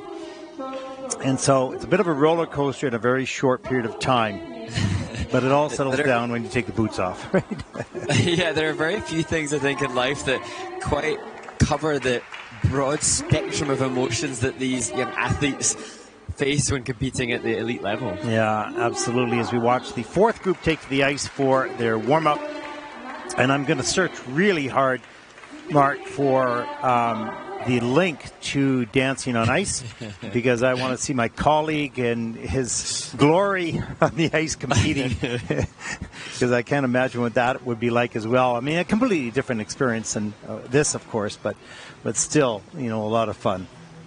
Yes, and again, as I've touched on before, I'm really fortunate that I still have opportunities to perform and to skate.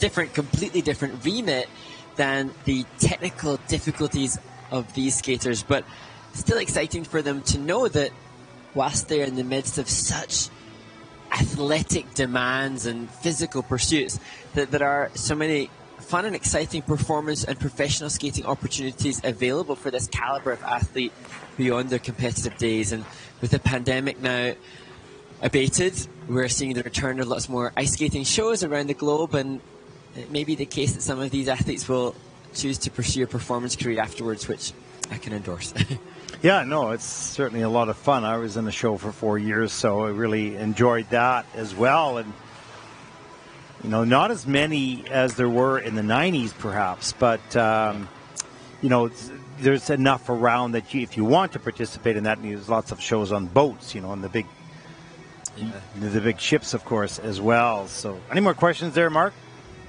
Yes, we have a comment or question coming in on YouTube from Brian Surun, who's asking, will either of us be commentating on the Senior Grand Prix? Well, you answer first. Well, I'll be commentating on 4 of the 6 events in and around the madness of that Dancing on Ice schedule, for sure. Yeah, and I'll be doing the NHK competition from home remotely.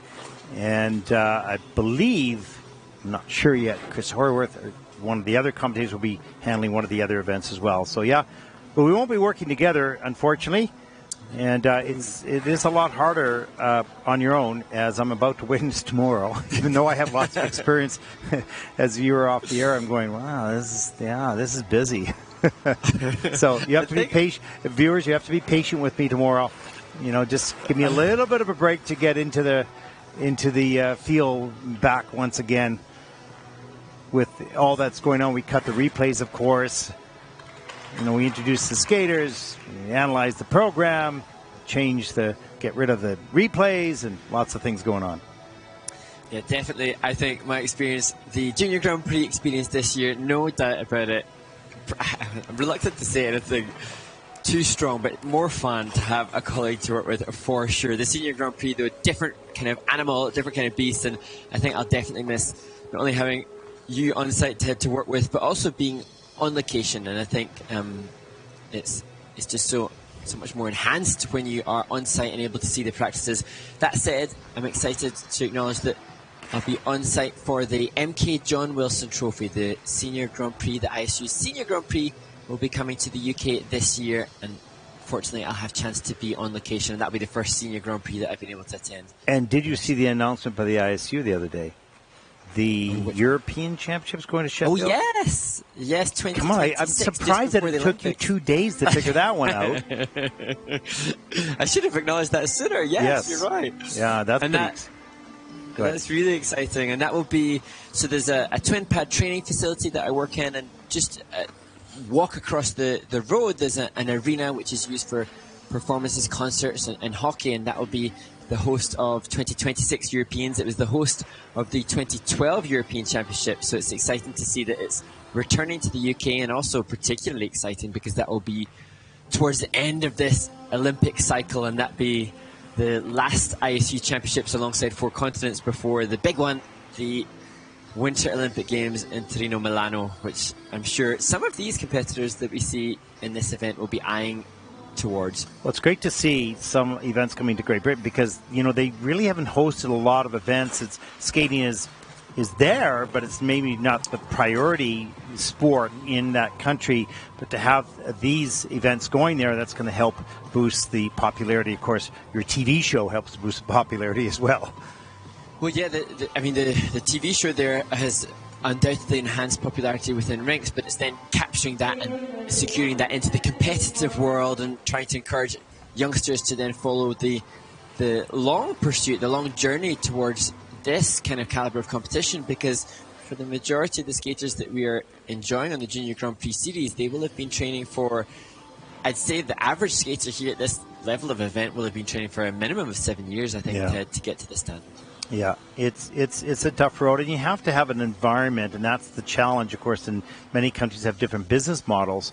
We've talked about that offline, of course, different business models of participation in the sport of figure skating. Private arenas are a little bit more challenging because for them, the bottom line is not the athletes, the bottom line is dollars. Municipal facilities need to provide opportunity and access to all the different user groups. So it's finding the right combination where all the people are interested, where the owners of the building are generating revenue, but they're also giving back to the development of the young people in that community, and finding that balance where you can provide learn to skate, public skate, and competitive skate all in the same facility. It's complicated. As we enter group number 4 in the women's short program. Interesting talking point, Ted. Probably good that the warm-up has come to a close. We can delve into that maybe. Yeah, no, that's why I stopped it right away. Here we go. The next skater, another young 13-year-old, and another representing Switzerland here in Egna for Carla Anthea Gradinaro. 11th in Courchevel, week 1, 50.90, personal best in the short program, skating de dans la maison.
Carla Anthea Gradinaru, and this a competitor who had a relatively clean skate in Courchevel, and she has just improved upon that with an even better triple loop, showing some impressive consistency for the 13-year-old from Switzerland.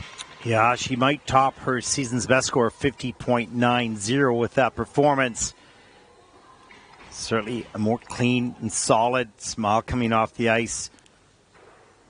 It always feels so good when you skated what you hoped you would, what you trained for. Here's the triple Lutz. Just really nice, solid landing into the double toe loop. Good strong back with stretched free leg. And here's some work into the double axel. A little bit of long preparation here, but carries good flow on that back outside edge. And just kind of a smaller double axel around the corner. You want to add a little bit more speed and flow through that so you cover more ice. The triple loop was right on. And that loop definitely better than in Courchevel. But it's interesting, Ted, then after another relatively clean skate for Carla Anthea, then the question will be what next? And I'm sure the consideration of a triple-triple combination will be something she and her team are working hard on. And then after that, it will be all about the grades of executions and the likes of this spin, whereby she'll be working hard to increase the speed and the quality of the shapes that she makes for the judges. Yeah, no question. You know, your next phase is get a little bit more flexibility, I think will help her, but also that triple-triple, so important to move up into that upper category, if you will, because she's obviously quite capable of doing the program at this level clean, so that was nice. And this is now finishing the Junior Grand Prix, now on to probably national championships. What do I need for that? So it's a progression throughout the season. As we take a look at Carla's short program scores, hoping to top her season's best, and she does with a 51.23, and that'll put Carla currently into 10th place.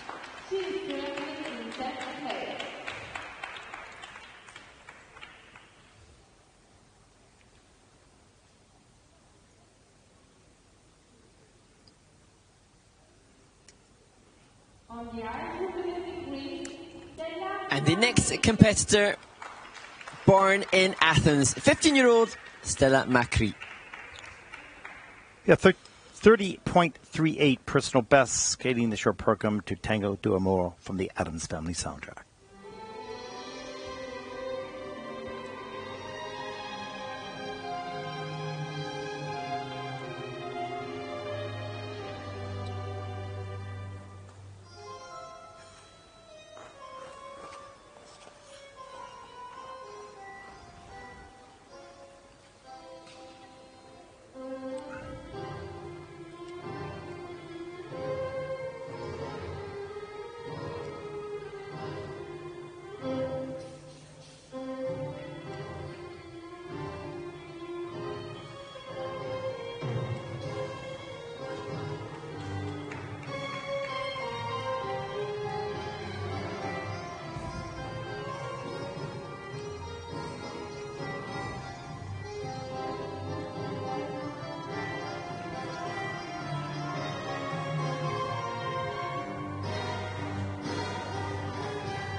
Stella Macri closes out her short program, another performing in back-to-back events, and we touched on last week how fascinating it is to know that Stella trains in what is a tiny rink in Athens, and it's just incredible to see what she can accomplish with limited resources comparable to others.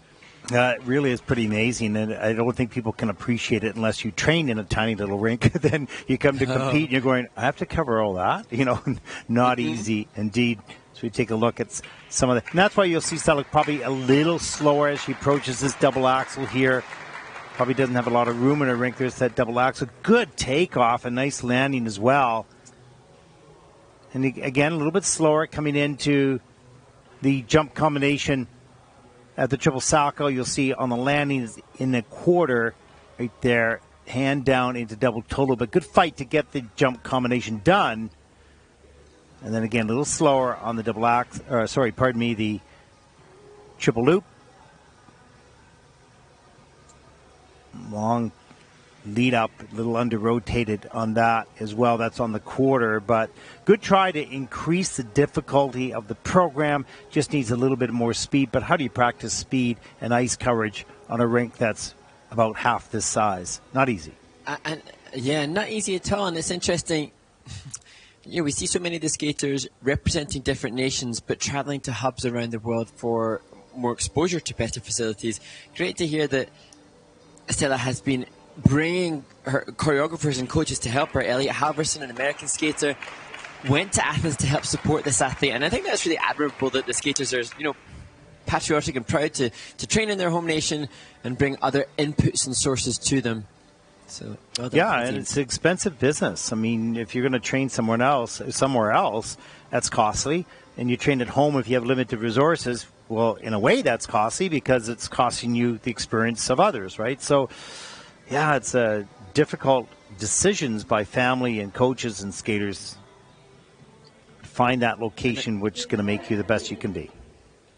Too true. And I think Stella is really well trained. Her coach, Maya Zelenkova, there's so much good going into this athlete, and I'm sure these events will offer huge opportunity for her growth. Wow, season's best by 11 points, 41.16. It was 30.38 before, and that will put Stella currently into 14th place. Nice job. And a great increase in your personal score.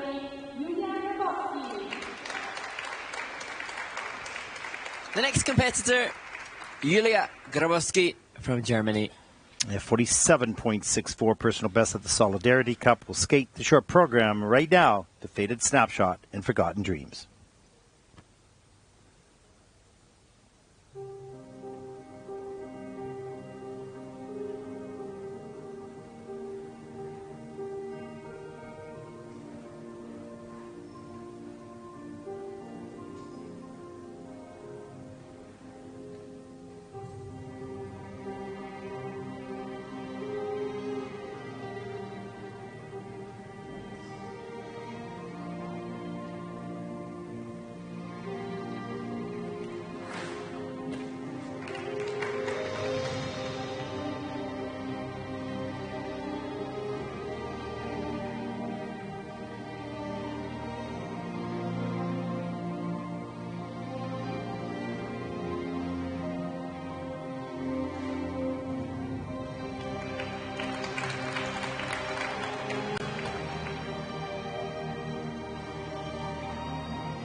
So squeezing in the difficult exit there of the final sit spin for Julia Grabowski from Germany. And Ted, when I was trying to get some intel on all of the skaters, I noticed that Julia posted on her social media her first clean triple loop on the 19th of May, and it just gives those watching an indication of the process. That was the skater landing their triple loop 19th of May. Now fast forward a few months, it's in the program, she's delivered it here, but it's one thing doing it in isolation and practice to then piecing it together with all the other elements. Good research, Inspector Hanratty. Nicely done. There's the triple loop right there. A little turnout, but nicely done. As we take a look at good speed in that triple toe loop, just perfectly timed, nice soft knees on the landing, great stretch on the double toe loop as well. And then the double axle set up, good back outside edge, not too tight around the corner, but lean in the air and couldn't keep the weight on top of the skate, has to take a fall on that. But overall, pretty nice program, and I think she interpreted that slow pulsating music rather well as well. Level 4 sit spin at the end of the program. Nicely done. We've seen Ted, lots of skaters competing back-to-back events. Julia had 2 weeks since her last Junior Grand Prix, and it's just so challenging to pitch the energy of the athlete to come down from the excitement of the first Junior Grand Prix and then peak back up again. And we'll see how she fares in the free skate tomorrow. Yeah, it's kind of like us, peaking back up the next day in commentary. But you know what? It's hard to get, as soon as you watch the skating and get engaged with these young people, you get the energy. Like, it's funny because it is, these are long days and long time away, and you feel a little tired at times, no question. But once you sit down, put the headset on, and get into the competition, it's great joy to watch these young people, and it's an honor to comment on them. And so the energy just flows back into you. At least I find it does anyways. And then, of course, you can't sleep the rest of the night because you're still so sort of jacked up from covering. Yeah, exactly. Let's take a look at the short program scores for Julia Grabowski from Germany, 38.54. And that will put Julia currently into 17th position.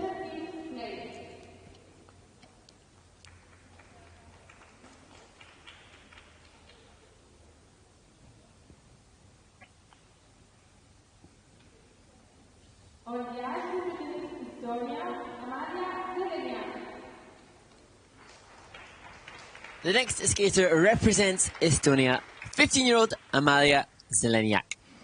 Well, 45.43 personal best in the short program. That was last season. And she'll skate to her short program, To My Love, by Kovacs, Linda, and Paul McCartney.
And a cool, creative, and original position within the layback to finish the program for Amalia Zeleniak.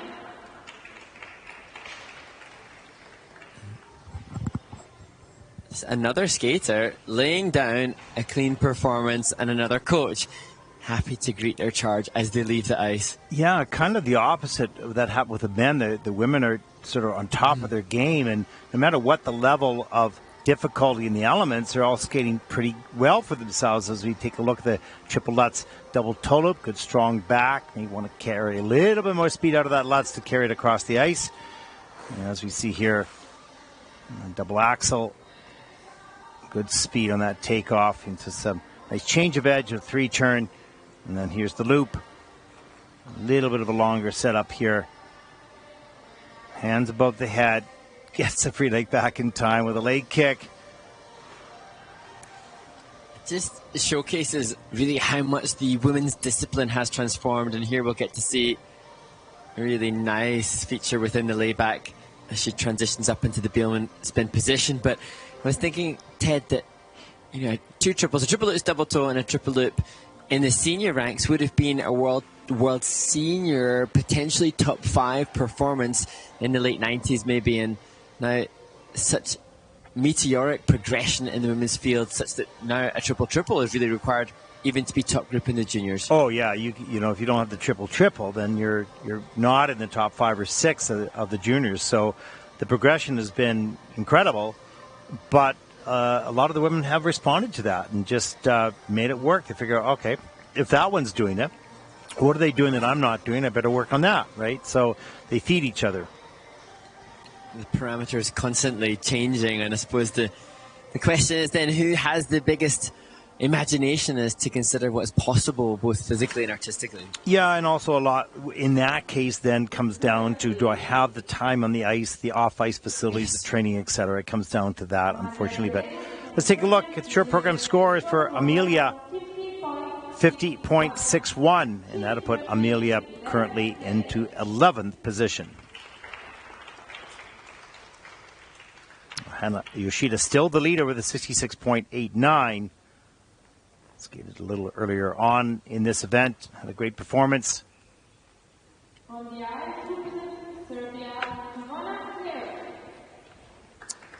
The next skater, 18-year-old, representing Serbia, Ivana Kljut. Second event this season, 25th at the Baltic Cup last week. 30.94, personal best. That was last season. We'll skate Peacekeepers and the Hanging Tree.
Ivana finishes her short program with the step sequence here in Egna.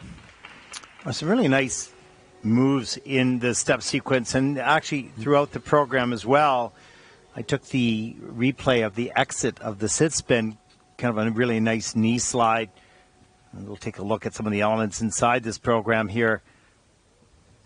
Here's the double axel off the top. And nicely done all the way, nice and clean. Here's the double Lutz, double toe loop. Good speed back up, outside edge. Easier combination, of course, but well executed. This double, and here's this exit right here. Nicely centered sit spin.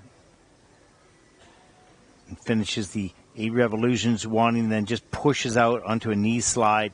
She looks up towards her hand, so that was nicely done. Absolutely, and seeing Ivana has a coach listed as Peter Gruter, the Swiss coach who was responsible for Stéphane Lambiel, and she also has Stéphane down as her choreographer. So lots of great influences for the Serbian skater, which no real surprise when you see the potential just in an event that is so deep in quality. Then the double jumps will make it hard to stay competitive. But we can recognize that the potential, the foundations are laid for triple jumps to become a standard. Yeah, we talked about, wouldn't it be interesting as a an experiment, to put all these athletes in the same training, not location necessarily, but give them the same off-ice facilities, the same amount of time on the ice, the same amount of coaching, the same amount, and who would rise to the top? Because a lot of it doesn't have to do with weaker skaters, not necessarily weak, but they just don't have the same resources. Let's take a look at the short program scores for Ivana, 37.33, and that will put her currently into 19th place. And that concludes group number 4. And we're going to take our second of 3 ice resurfacing breaks. What's on the tap there, Movie Man? Well, this has obviously been underway whilst I've been at home, hot off the press. An interview with Matteo Zani, the coach of the leaders in the ice dance competition, which I think Ted will have taken very recently. And then we head to Champéry for a look at the change foot combination spin before the final video will be that of the speed skaters in the documentary teaser. And Mark will grab a little cake and coffee. I will have the same. We'll take a short break and we'll be back right after this.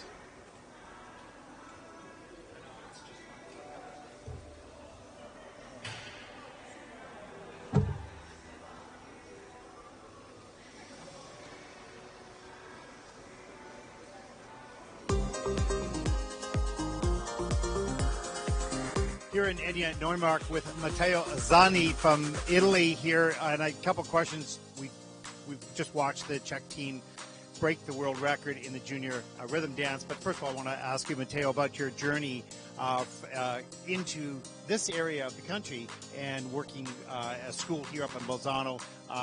You've shifted regions in Italy to start your school. How did that all come about?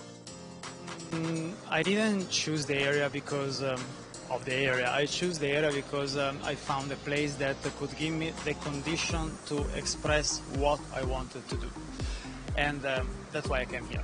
And in the end, it doesn't matter for me being in a city or far from the city. I'm all the day on the ice, and I can do here what I want, and that's enough for me. Well, you're doing a fantastic job with the juniors and senior teams that you've got, of course, and I'm sure you're going to have a very bright future. And we've just watched the Czech team, of course, break the world record, as I just mentioned.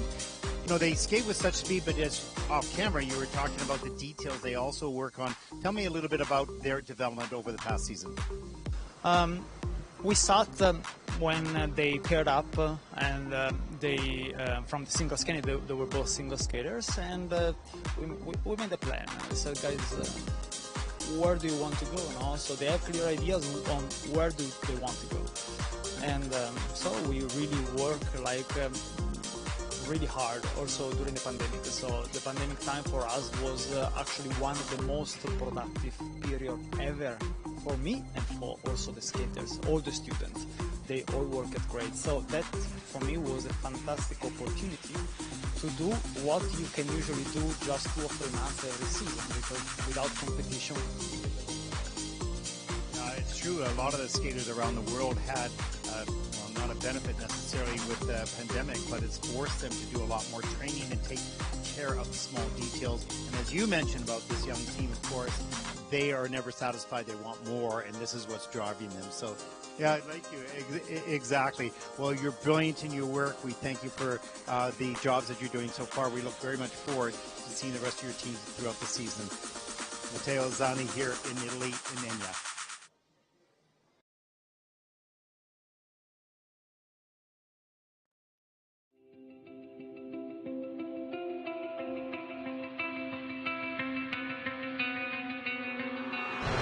Hi skating family, my name is Stéphane Anviel. I'm coaching at the Center of Excellence in Chambéry, Switzerland. Today, I'm going to present a new element, which is the combo spin. And since in Switzerland we had some famous, iconic spinning moves, I'm going to show you a couple of tips.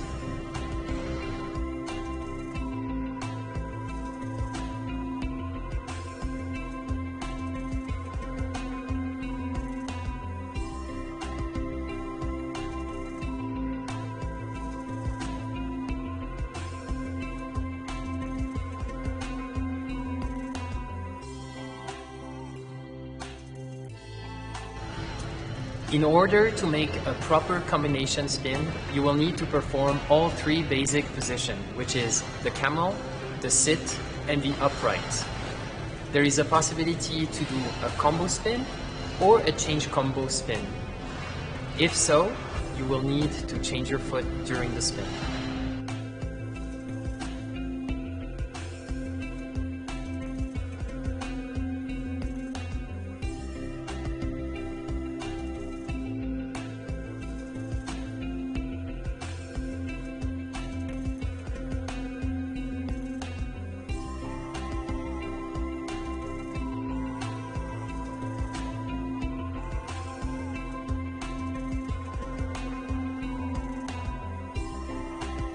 Once you are comfortable with all 3 basic positions in your combo spin or change combo spin, you can increase the levels of your spin by adding a few features. Here are 3 of them. You can have a difficult change of position throughout your combination spin. The second one is all 3 basic positions on the second foot. And the third one is a non-basic position, which is also called the intermediate position. While we are watching the spins, you might see that the speed of rotation is increasing and accelerating. In order to do so, you will have to use muscle tension. Very important to keep your core activated, your back muscles. We have many small muscles in our body that we are able to activate, and that will increase the speed of rotation. I will try to show you my change combo, maybe level 4, who knows. Let's see how it goes.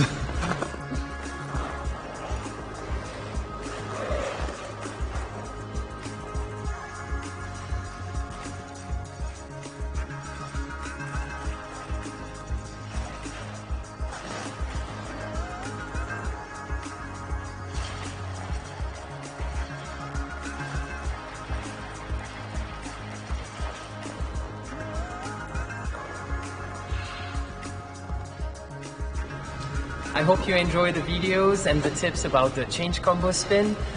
Spins are very important because they make a big impact, a big impression in your program.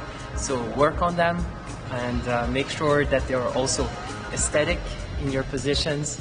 And yes, I hope you enjoyed the video. Please keep following us, watch our channel, and thank you for following us. See you.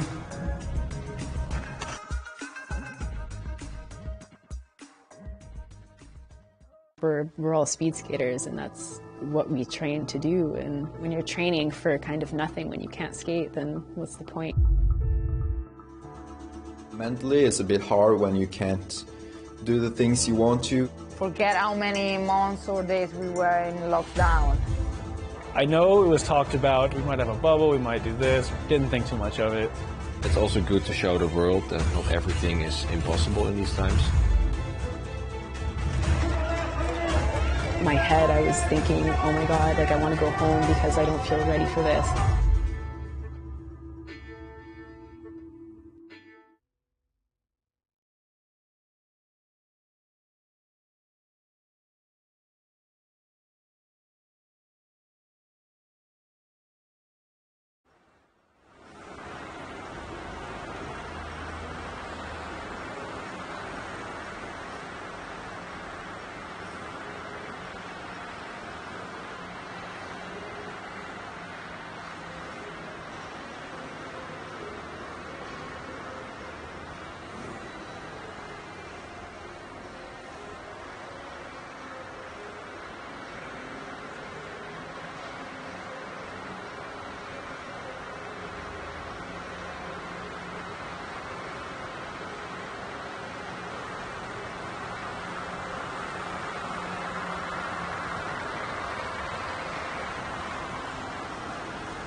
Welcome back, everyone, to Egna, Neumark, Italy. Day 2 of the ISU Junior Grand Prix. Women's short program, group number 5 on the ice for their warm-up. I'm your host, Ed Barton, along with Mark Henruddy, 1,600 kilometers away in Nottingham. Mark, did you have your coffee and cake?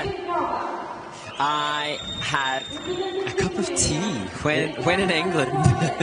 Rather nicely. Oh, there, old man. Yes. That's good. Do as the English do. Yeah, I didn't even get a chance to get anything. We're actually miking up a coach, and so had to coordinate that process. So I think it's been a really interesting part of the coverage this year is getting to listen to the coaches working with the skaters off ice in preparation for the warm-up, then the warm-up and competition and whatnot. So that's been kind of fun. I loved to listen in on the mic'd up series, and I think that's one of the things that so many skaters from around the world, particularly in skating nations with less exposure to good resources and famed coaching, it's one of the things you want an insight into, because you just wonder what little magic pearls of wisdom might there be for the athlete before they go on to the stage. But that said, as you've rightly acknowledged so many times, Ted, there are developmental coaches, there are training coaches, and then there are coaches that are really just good in the environment and in the competition situation, which is a whole other beast. Yeah, and sometimes those little pearls of wisdom is dead silence. Funny enough, because, you know, the coach, the skater, sometimes the young coaches don't realize that the skater notices every change in their coach. So if you as a coach are a little bit nervous or whatever, and you change your body language, you change how you speak to them, you change how everything, because you're all nervous and all jacked up there for the event, that changes the environment in which you have taught them. And so that gets them maybe a little bit more nervous. The experienced coaches keep the same approach, tone of voice, attitude, the whole thing in competition than they do in practice. And sometimes it's hard to do when you're all sort of excited yourself as a coach as well. And that there have been so many occasions when we have seen coaches who maybe weren't elite skaters themselves, but go on to become brilliant technicians and master teachers.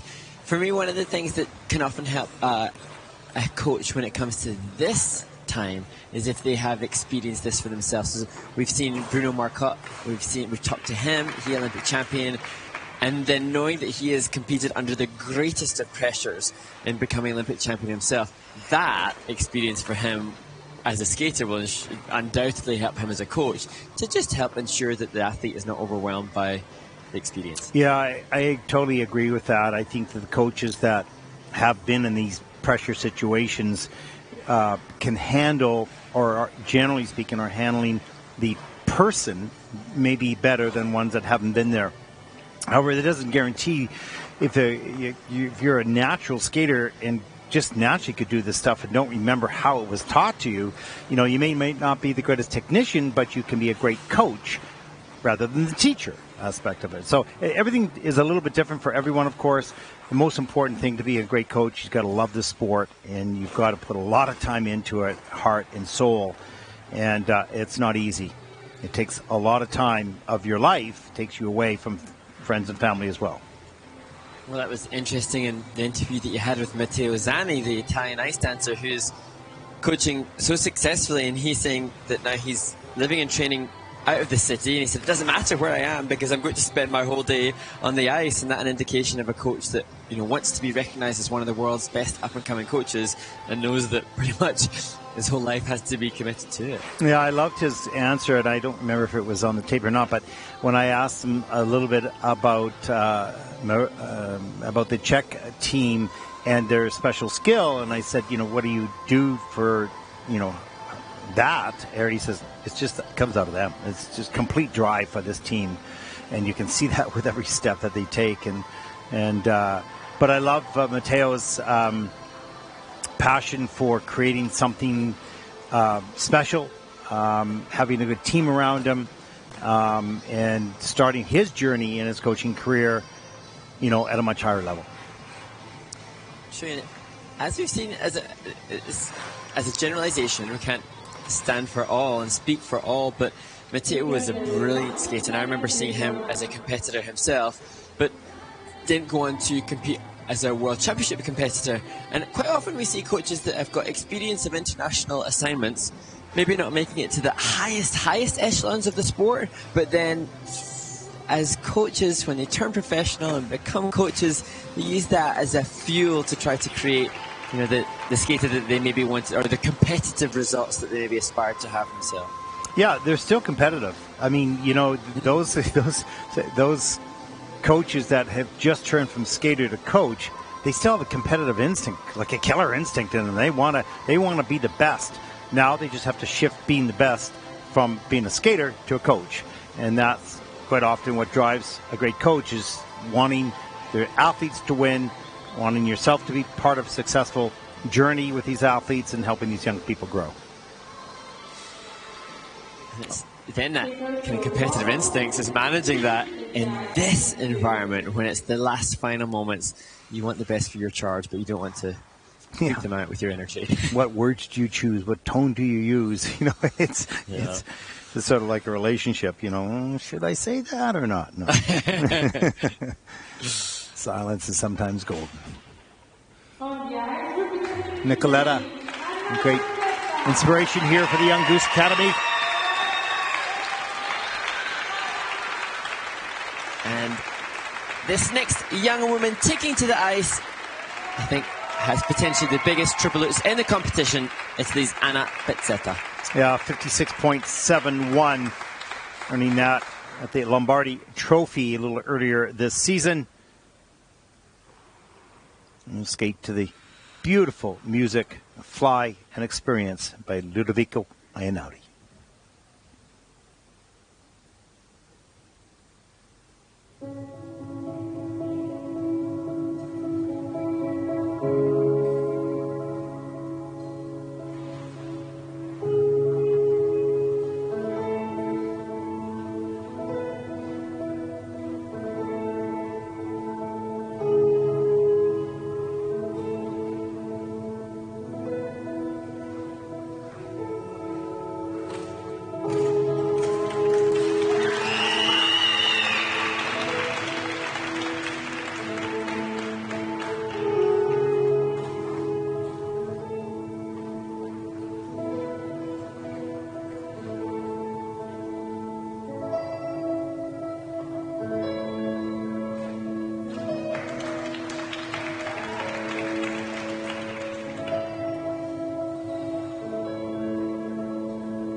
The pressure of being an Italian, competing in the Italian Junior Grand Prix, heightened by skating in your home rink, and disappointment for Anna Pizzetta, but just that triple is mind-blowing. So strong and so powerful, and maybe overpowered the performance here through desire, wanting to please friends and family and colleagues right here at home, and excited for the moment, and you just let that power get out of control. And it's a great help and a great friend when it's in control, and it can be your enemy when you lose control of it. And you can see her pretty upset at that. It's just full of adrenaline, which drives you, and such a strong, powerful, probably the biggest jumper in the women's category anywhere. Look at that Lutz into the triple toe loop, a little bit too far forward.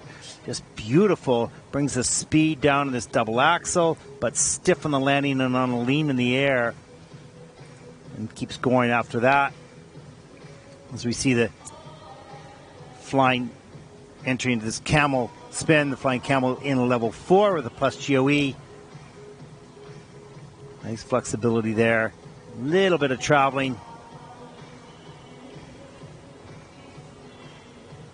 This was a shame. Yeah, just on a lean off of that takeoff, and I think just really excited to perform here, but once it got away from it, she couldn't find. In a short program, you have 3 jumping passes, so once it goes off, you don't have a lot of time to sort it out. In a free program, you can sort of bring yourself back, but the short is short, and you don't have a lot of time. You can see the disappointment right at the end of the program.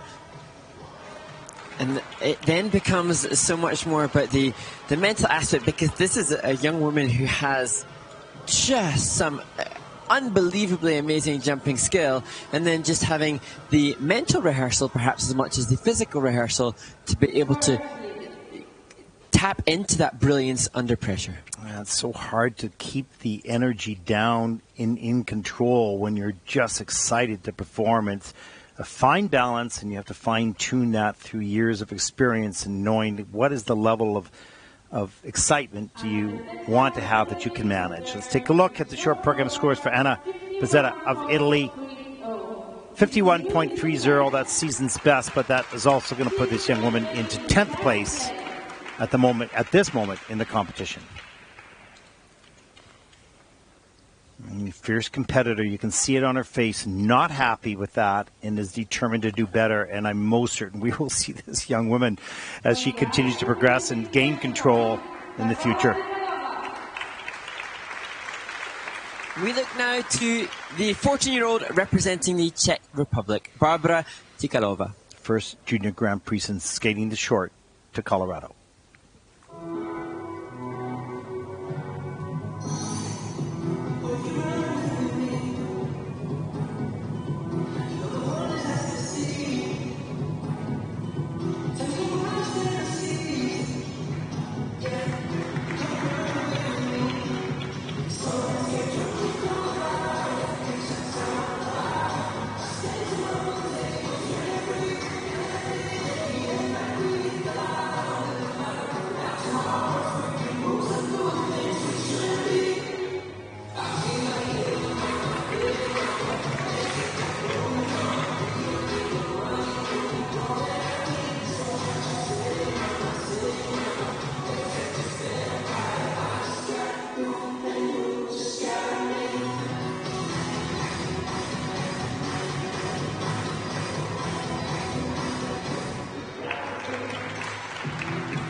was a fun energy change midway through this women's short program in Egna.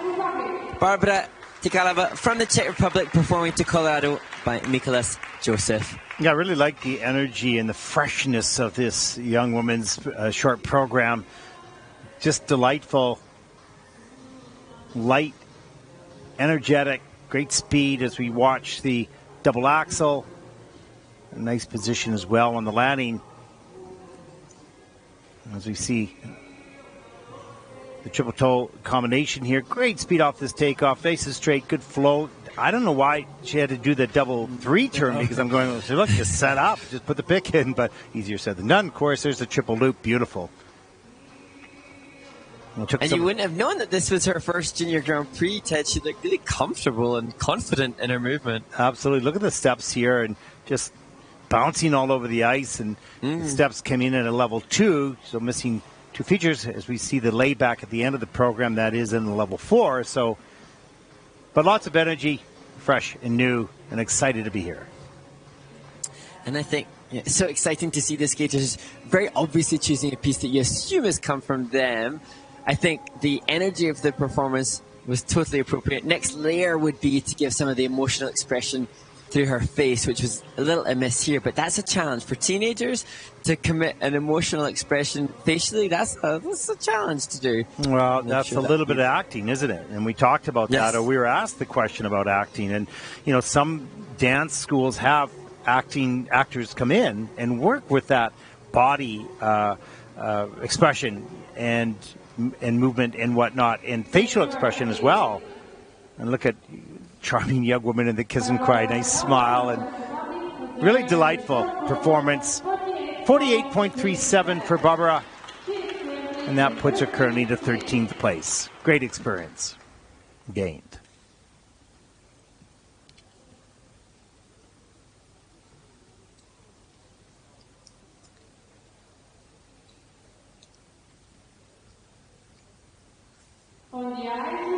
We look ahead now to the 16-year-old from Singapore. She competed in Courchevel at the first Junior Grand Prix and now here at the last of the series. 26.16 personal best, skating to Big Spender by Bette Midler.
Singapore's Michaela Ong. She travelled to Europe to compete in France.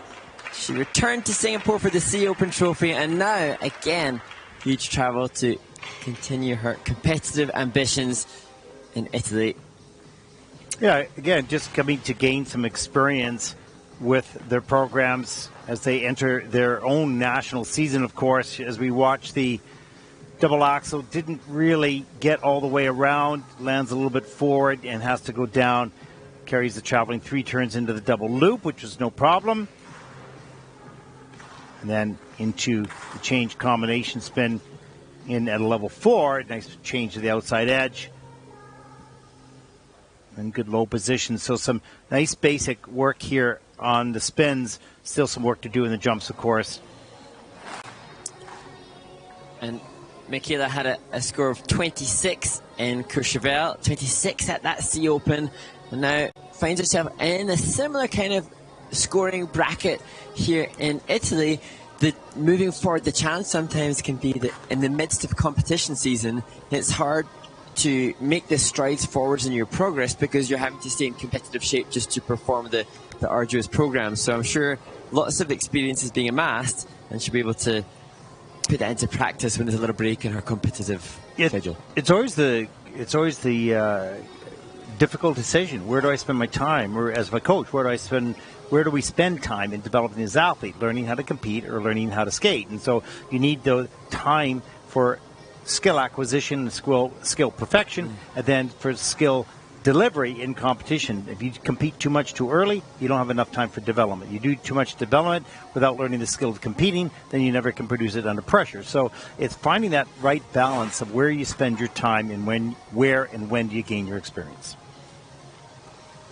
And what's best, though, is those lessons have been learned. Michaela will know what's necessary. Great to see that she's smiling in the kiss and cry, giving us an indication that she knows, yeah, whatever happens on the ice, but this is an amazing life opportunity to represent your country. Oh, yeah, absolutely. Absolutely. It's, for so many of these athletes, it's just, this is as far as they will go from an international perspective, perhaps. But there's so much that's gained in their life skills in just this participation. Let's take a look at the short program scores. 25 points. And that'll put Michaela currently into 23rd place.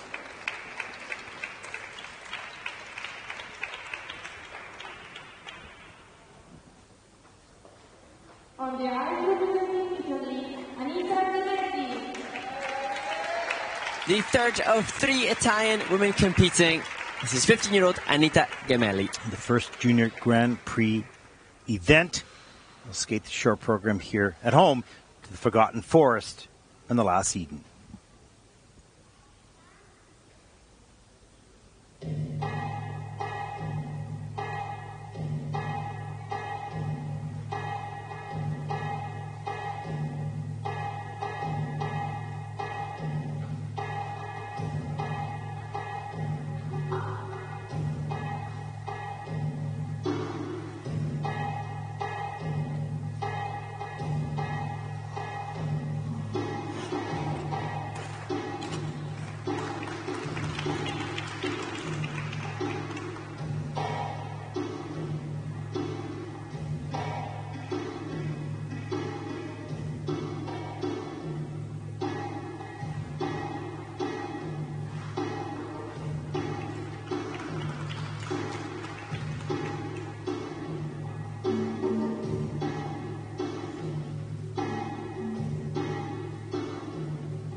I just love the composition and the presentation from Anita Gamelli from Italy, and what an interesting and bold choice to use the music, The Forgotten Forest, in the last Eden.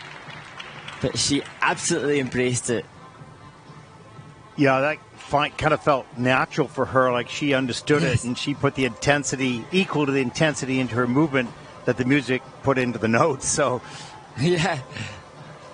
Interesting as we watch, kind of slow approach to the double axel. It gets all the way around. And here's the loop jump. Just double loop. A little three turn out of that. And then the setup for the triple Salchow. Gets all the way around. Has to do a three turn and double toe loop. So the jumping, not the strongest part of her program, but certainly performances, and a nice, beautiful camel spin here for it. Outside edge. Nice centered right on one spot. A little bit of traveling there. This is a level 3, so missing one feature on that last element. With some great energy right at the end, right there. Absolutely, and when the judges come to give in the presentation score, I think they have to reward Anita and the team for creating that piece of work. And we've seen other skaters who are stronger technically, but more reserved in their expression. But Anita just really going for it, and I thoroughly enjoyed it. Yeah, you know, you have to love it when the skater loves it. And when they're, you know, when they're committed to it. And you've seen some skaters that like their music but don't look like they like their music, right? And then some skaters clearly, they may not skate well, but they clearly love their music. You can see that in their performance. And it's really what makes a big difference.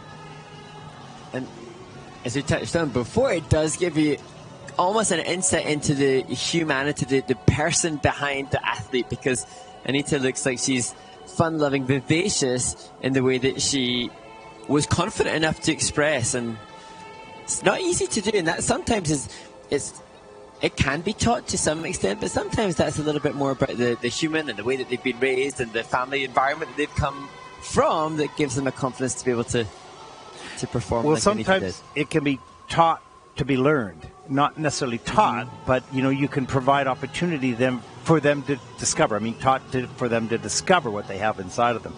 It's true, but you know, some of them, you know, some kids just really love to show off, and they just love the music, and others kind of want to show off, but they're a little bit embarrassed. They're not quite sure, right? Not confident enough, and you have to bring that out in them. That's what the choreographers like Laurie Nichols does. You know, they find out who's that person. You know, other choreographers around the world as well. All the good choreographers do that.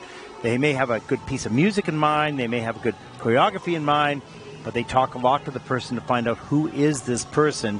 What are they holding inside of themselves that I need to bring out? And you figure it out through conversation and through discovery of who that young person is, and then you begin to peel back the layers so that that beautiful, you know, energy of that person can be unveiled in the choreography. And it takes time. Short program scores for Anita, 39.32. And that'll put Anita Gemelli in 20th position. Just didn't have the technical difficulty, but certainly had the passion for performance.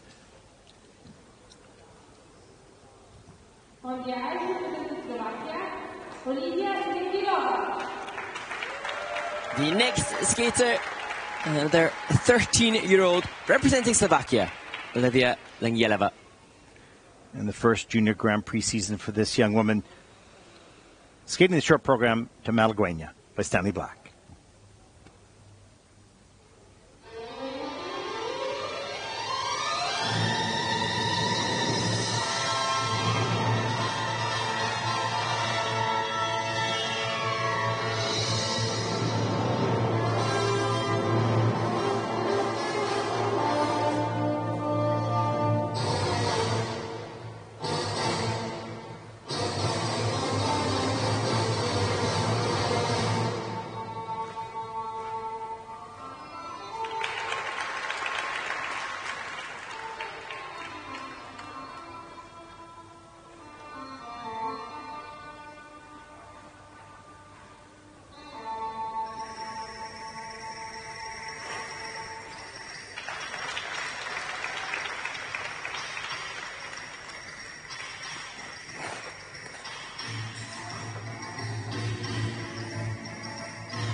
well-deserved smile on the face of Olivia Lengyeleva, who had just the airiest jump technique.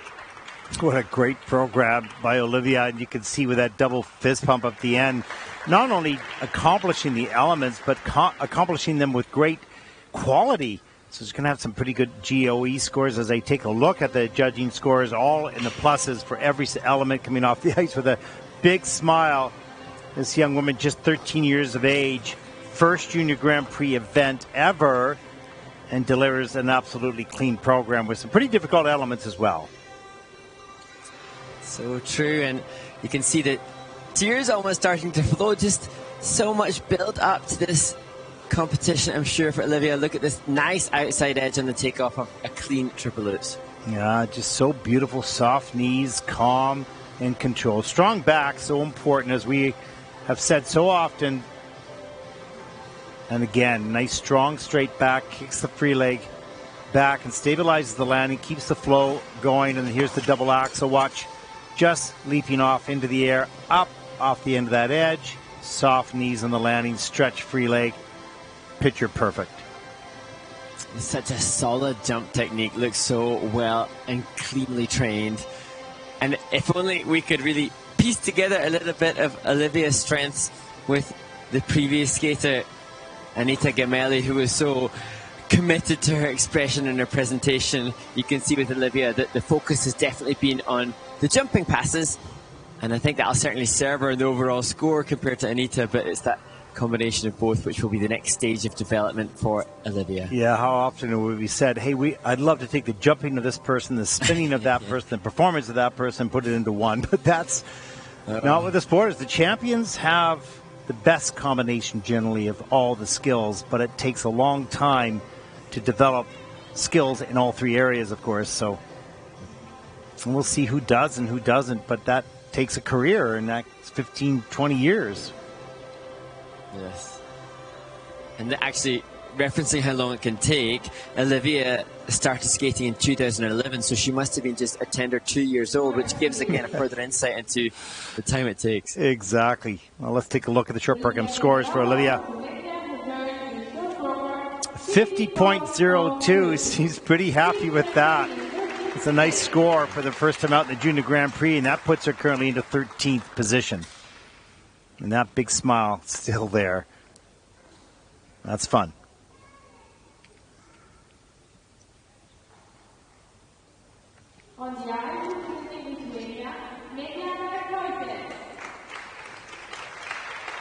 The next competitor from Lithuania, 15-year-old Meda Variakoite. Yeah, 43.42 personal best in the short program, skating to the chairman's waltz.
Meda Variakoit from Lithuania. And when she started the performance, Ted, and seeing the tripolets that opened her program, I thought, oh, I'm surprised that her season's best is just 43 points. But unfortunately, mistakes later on, and it just looked like she lost sense of where she was towards the latter parts of the program. Yeah, one mistake sort of created insecurities, and that insecurities created more mistakes, and then it just went sort of downhill from there. But, you know, a nice skater, they just sort of lost control. We've seen that happen a couple times where they just sort of lost the force at a certain point. But you can see the ability and skill here, right here in the triple Lutz. Beautiful, straight and tight in the air into the double toe loop. So great start to the program. And just coming down the ice here for the triple loop. And there it started to unfold. Maybe unexpected mistake there over rotation. And then the double axel takeoff on that left outside edge slipped out to her left. And then her body was not over top of her skate going up into the air.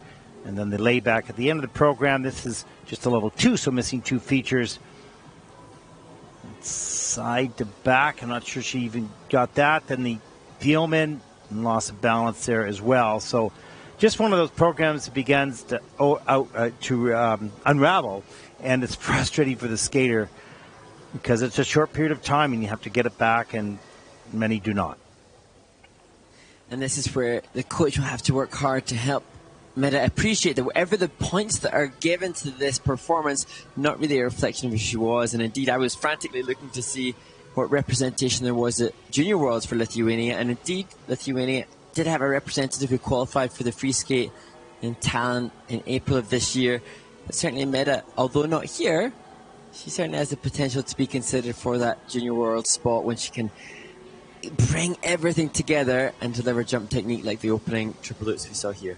Yeah, you know, a lot of this has got to do with, not to do with Meda, only with many skaters. It's just the confidence, where they come from, their pride and their desire all mixed together to prove to themselves and to others that they belong, and they do from a skill perspective, but you have to produce it in competition. 32.17 for Meda, and that'll put her currently into 25th position.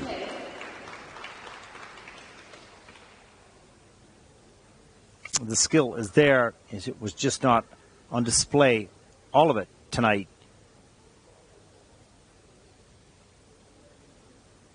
And that concludes group number 5 as group number 6 take to the ice for their warm-up as we take a look at the start order for this group.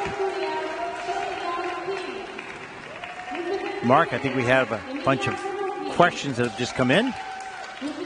Yes, we do indeed. Thank you again to those sending in all of the questions that we're receiving, and we've had some fascinatingly, some quite intense, Ted, so look forward to seeing hearing your thoughts. First of which, no, I'm passing them on to you.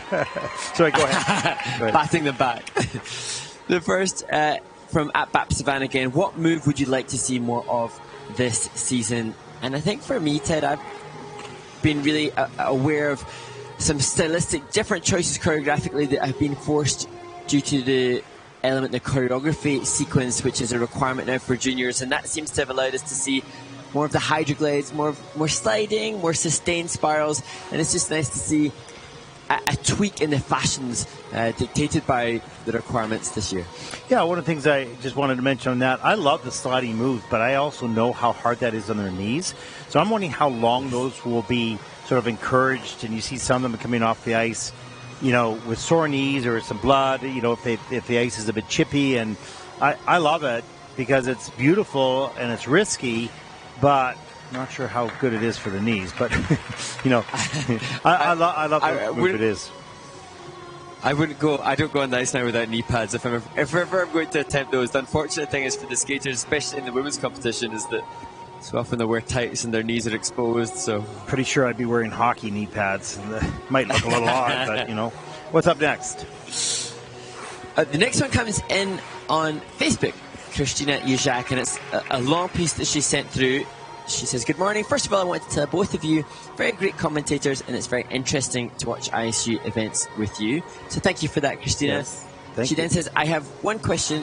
Why the ISU doesn't have European Championships and 4 continent championships for juniors. It can be a very good experience and more events for young skaters, especially in time when allowed to move into senior rank only after 17, which of course she agrees with was a very good decision. Well, we did have that question before, a little earlier in the Junior Grand Prix, and we don't know exactly the reason, except for based on my experience, I'm pretty sure it's about scheduling. There's just not enough time. The ISU already runs so many events between short track, long track, and figure skating, and just the Junior Grand Prix series. I mean, although it's been around for a while, it's not around as much as the seniors. So there's so many events to coordinate with local organizing committee, a lot of money both locally and nationally as well. And it's complicated. The juniors also, let's take into consideration, they need time for development. And the more that they're competing, although good to learn how to compete, the less time they are in training. They've got school, of course, as well.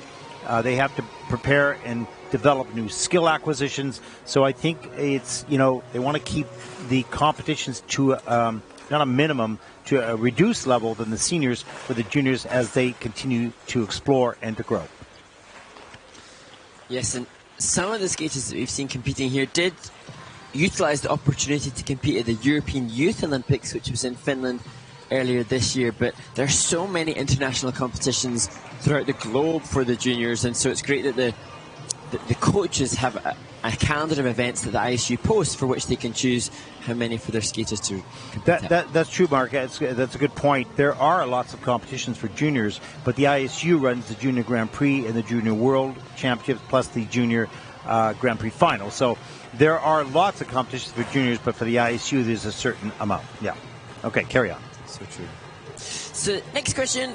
Ooh, I'll come back to that one. The next one, because you now read it, said maybe I better not. Yeah. Well, I'll come back to that. Okay. Next one from Carl Owens. At what age can young skaters begin to try quads? Well, that's a really, really good question.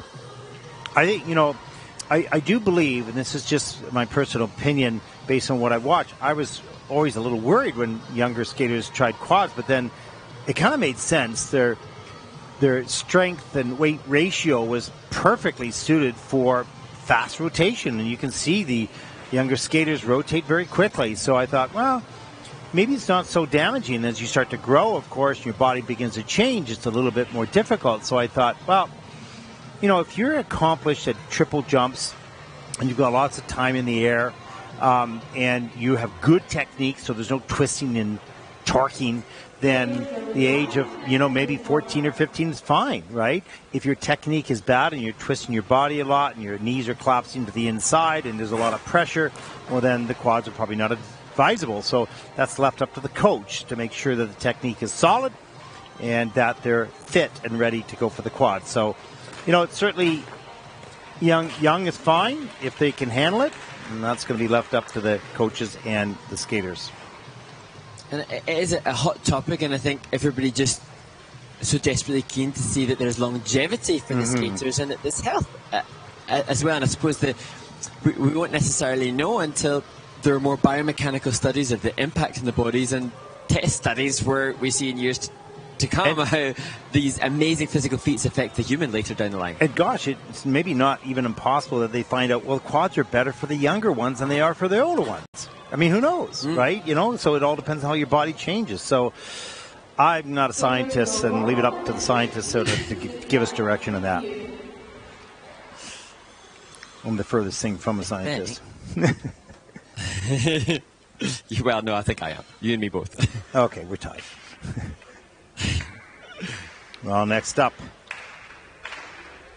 And here we go. Mark. Well, this young woman, Cheon Kim, born in Seoul, representing Korea.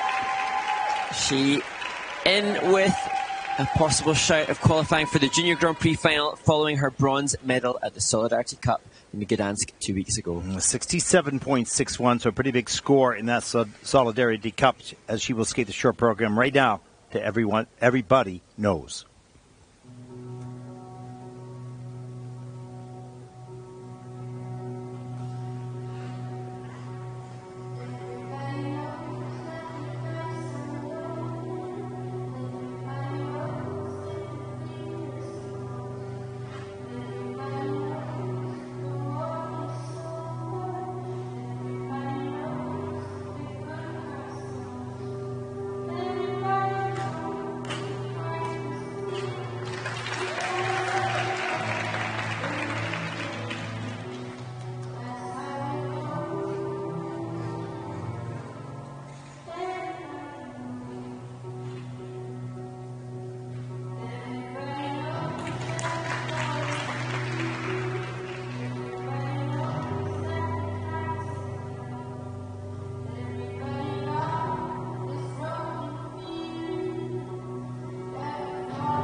Well, Ted, I didn't know if Cheon Kim from Korea would be able to deliver here. This is her third competition in 3 weeks.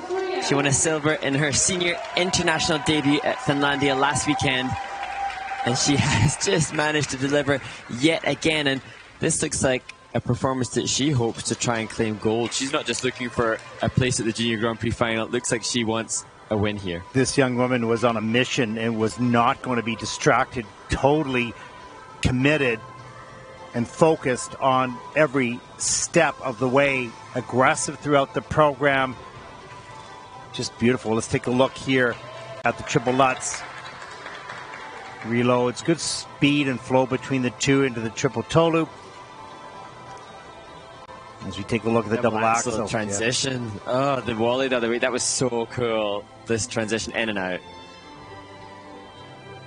A nice, easy triple loop off the double three. Bend knee, soft knees on the landings. And took some of the steps here, Mark. And you can see there the combination of difficult turns, bracket counter, twizzle, body movement within the butterfly, just trying to tick all of the boxes to get the level 4, and that she did. And we're seeing now the quality of the grades of executions really being approached, not just a skater that is trying for level 4, but a skater that's wanting the level from the technical panel and then wanting the maximum grade of execution from the judges as well. Now, I think only 3 skaters have gone over the 70-point marker on the Junior Grand Prix Series this year in the women's shot program.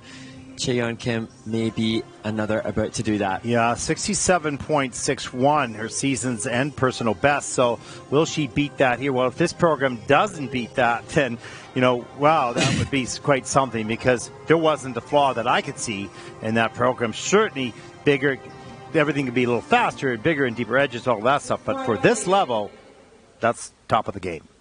Let's take a look at the scores for Cheon Kim from Korea. Short program, season's best, 70.21, and even she went, whoa, that's good. Absolutely. Delightful.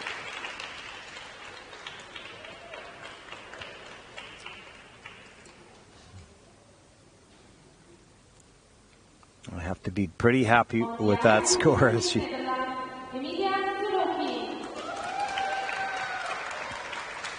And we look now to 13-year-old Dutch skater Emilia Solukun. 38.21 personal best at the Solidarity Cup, skating to Libertango.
Major energy into the finish position for Emilia Saluken from the Netherlands. And on the whole, I think a much better performance in her short program here than that from the Solidarity Cup. Just a shame about that fall in the transitional content. I really in the program. I really like this skater. I think she's fresh and she's got some really nice qualities, and just so unfortunate she had that nice element and then just tripped as she left it. I think she had nice performance level, got back on track, and continued right through the program with a high quality performance level as well. Let's take a look. Here is that triple loop. A little bit of a long entrance. That's on the quarter steps. And then we take a look here at the triple Salchow. Gets the free leg back in time and lands. And then the double axel here.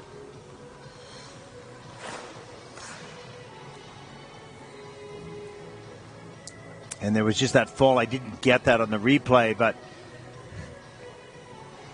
this was so good. The speed on that first part of the change foot combination spin was really impressive. And I thought, Ted, the music choice, Piazzolla, the tango, we've heard it incredibly often on the competitive skating scene, but this version of it was a little unique, and it takes a strong character to be able to try to go for something that's different. And I like the variation that the music did offer, and although maybe a stretch at this stage for a young 13-year-old, an indication of her potential from an artistic perspective. Yeah, just about time and experience, and you can see her sitting in the kiss and cry quite in the moment. We've seen lots of Dutch representation on the Junior Grand Prix in the women's competition, and maybe inspired by Lindsay van Zundert, who competed at the Olympic Games. Great to see a thriving skating nation coming through. Yeah, the skating is getting much better in the Netherlands. Well done representing the juniors as well. Season's best 41.42 for Emilia. And that will put her currently in 19th place for the little yahoo. That's great. Yeah, thumbs up. Yeah, nice. It looks like she enjoyed it. Learning. So nice to see that. People can get just over intense. The next competitor represents Norway, Oda Thanesen Havgar. She will be skating to California Dreaming by Sia.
Oda Tønnesen Havgard from Norway, and this is a woman who has competed internationally many times, but this, her first Junior Grand Prix assignment. And I thought, Ted, as her coach parted with her just before the performance, you could see how much it must mean to them to compete on this bigger pressure stage. Yeah, always so interesting to see the coach's response versus the skaters. The skaters still processing everything. There's the triple loop with 2-foot landing. And as we take a look at the triple salchow and the double toe loop, hands above the head, good strong back on the landing there. I took some of the steps here. Some pretty nice work. Steps are in at a level 2. But some nice work and phrasing with the music. And then the double axel. And that did not lift up high enough. Didn't get all the way around to check out early enough.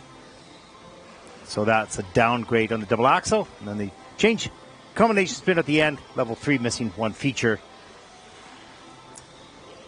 But lovely back. Wonderful posture throughout the program.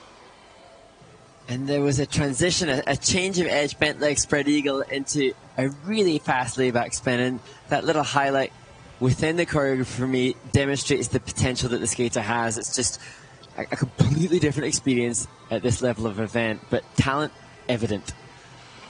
Yeah, no question it's there. And there's so many of these skaters that you can see skill and ability, but you also understand that that pathway is got a lot of time in front of it. So there hasn't been a lot of experience early on in the international level of skating. So there's lots of work yet to be done in all areas. And you can see the ability to do it.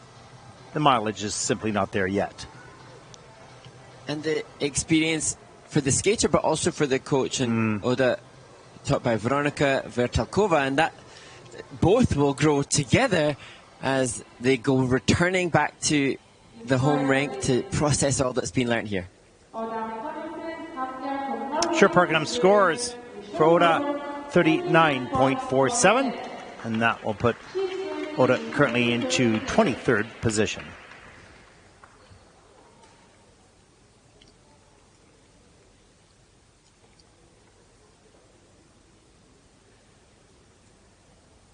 On the ice, representing Macedonia,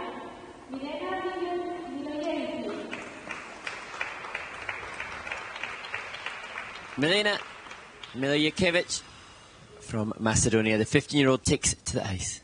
Skating to Yearning by Raul Fernando.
Milena Milojevic from Macedonia, and a skater not with the same jump content as others we've seen, but some semblance of unity and connection throughout all the program with the theme she'd gone for in this, her short program.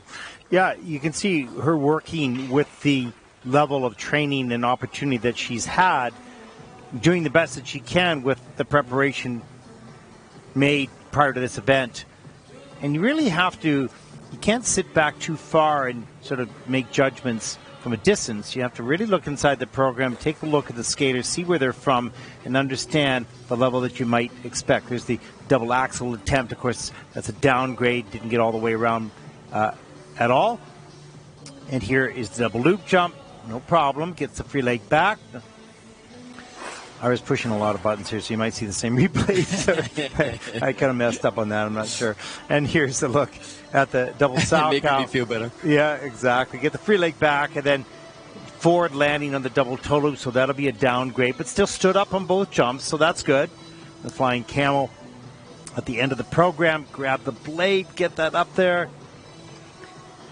In at a level 1. So certainly not the same skill level with even the skating skills, but given the amount of time perhaps on the ice for training, this young woman came with the same courage and passion for the sport as everyone else did.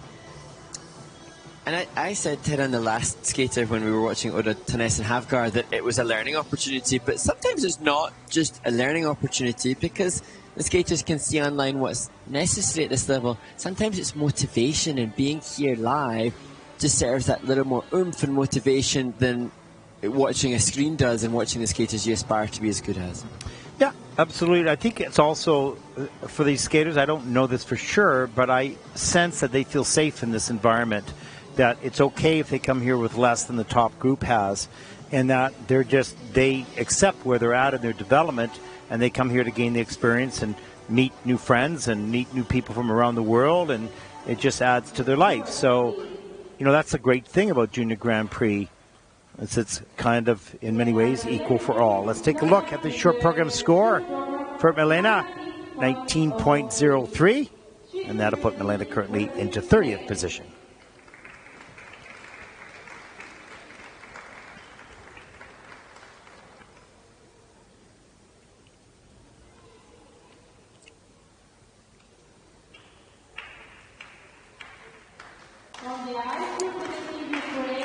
And the bubble in her hair shows some patriotism for the Ukrainian born in Odessa, Anastasia Vasilchenko. First Junior Grand Prix season. We'll skate the short program to Glitter and Gold by Rebecca Ferguson.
Anastasia Vasilchenko, the 14-year-old born in Odessa, and on her social media, Ted, she just says simply, "I love figure skating very much," and she also has abundant posts dedicated to Ukraine, and you can see that in the hair ties that she has, and how wonderful for her to come here, doing what she loves, representing her nation proudly. She's really got some great skill as well. Quite a young athlete, some great choreography, great movement throughout the program.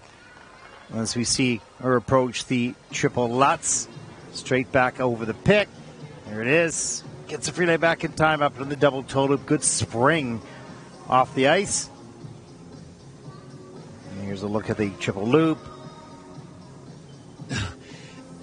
I don't know if you could see there, Ted, but just in the back of shot, her coach was mimicking the rotational position prep with her right arm pulled back, just living the moment with her student. Great double axel, beautiful pullback on the takeoff, soft landing into traveling 3 turns, toe Ribian into the camel, flying camel in at a level 4. There's the change of edge, forward inside, nicely done, well centered as well.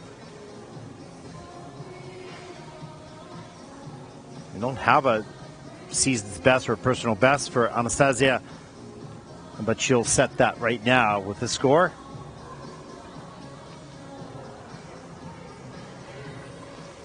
Ted, we've seen so many triple Lutz combinations here and yet this competition, so it's just with the standards ever increasing higher and higher, then it sends out a message to the skaters to really push on those grades of executions and really strive for component scores that are pushing the 6s and 7s. The leader, Cheon Kim, has mid-7s in her components. Anastasia currently has 5s in the components, so that's giving her the awareness of what to work on when she returns back and you need the triples as well to be right at the top. 43.25, and that'll put Anastasia currently into 19th place. This young woman has lots of skills, there's no question. Nice triple Lutz.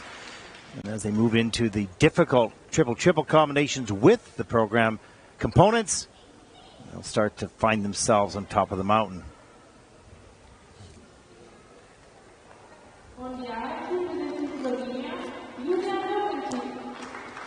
I really enjoyed the choreography of 16-year-old Julia Lovrencic from Slovenia in her short program at the Solidarity Cup. Looking forward to this. Skating to Esperanza by Rodriguez.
You can see the frenetic desire to include the final feature for the layback spin before the close of the music for Julia Lavrencic from Slovenia. And interestingly, said her planned program content was to start with the triple lutz, which she used at the Solidarity Cup in her short program there, but changed things around a little bit and elected to start with the triple loop.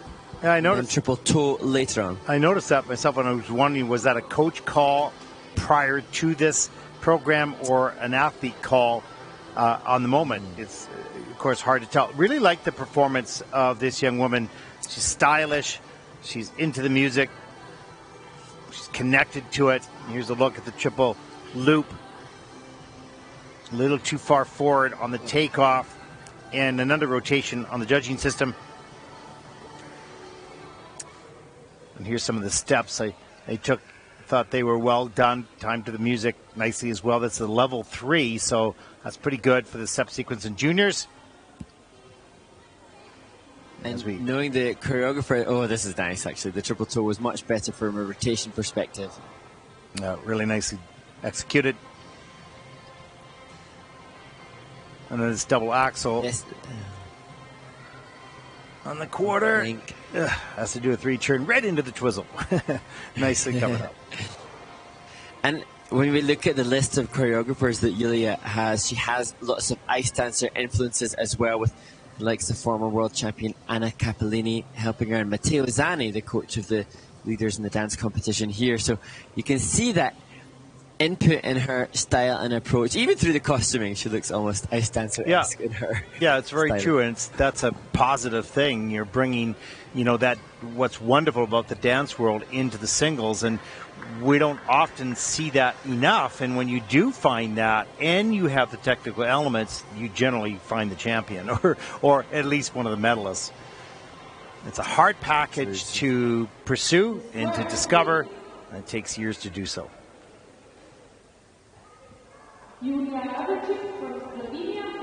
Short program score for Julia, season's best at 43.85, and that's going to put Julia currently into 18th position. As we look at the standings so far, after group number 6, there's going to be another ice resurfacing now, and then the final 12 skaters. Mark, what do we have coming up on the movie list?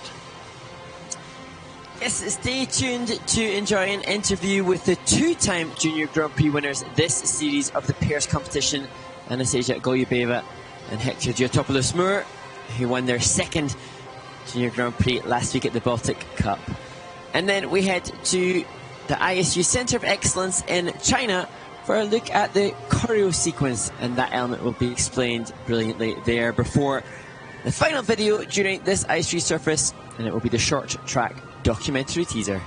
Well, we deserve a little break ourselves for another cup of tea, a cuppa, as you say over there in Great Britain. So stay with us. We'll be back right after this.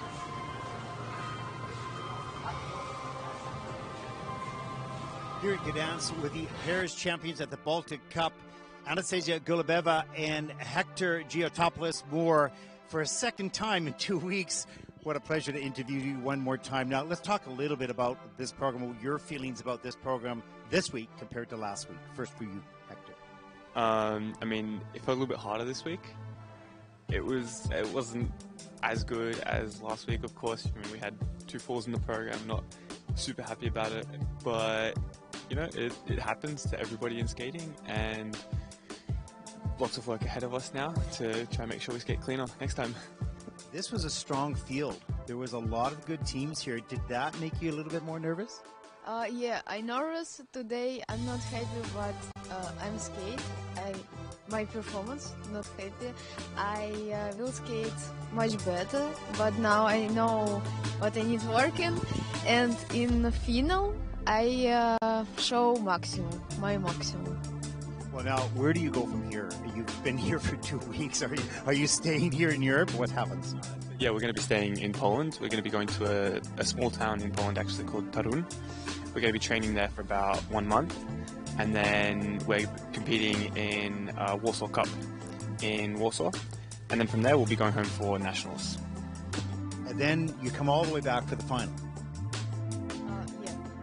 That is a lot of traveling. Yeah. It's going to be 1,000 flights, trains, and everything. Well, congratulations on your second gold medal on the Junior Grand Prix. You've qualified for the Junior Grand Prix final. That'll be brilliant. Hope to see you. Well, we will see you there.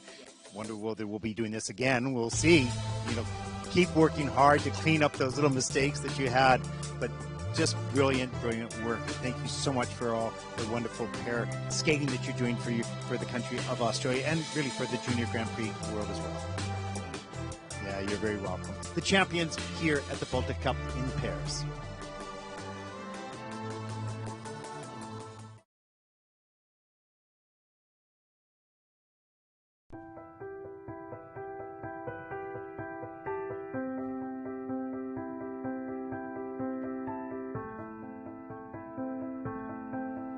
Hello, I'm Fang Dan from the ISU Beijing Center of Excellence.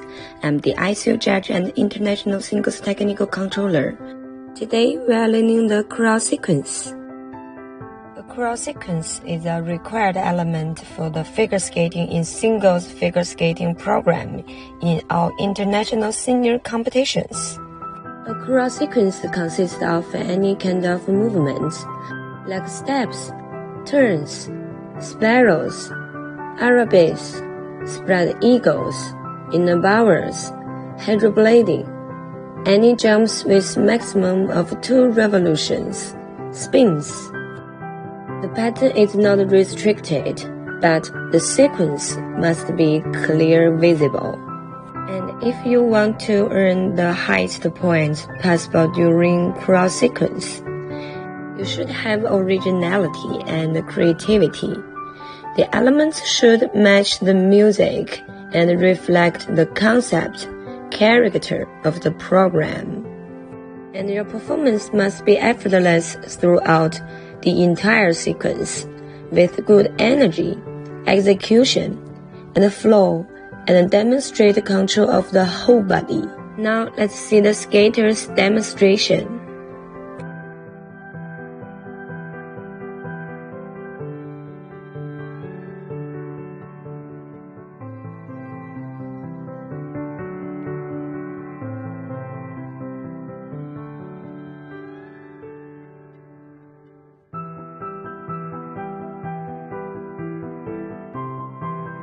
That's all for today. See you next time. Bye bye.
Welcome back to Egna Neumarkt, group number 7 in the women's short program, taking to the ice for their warm-up.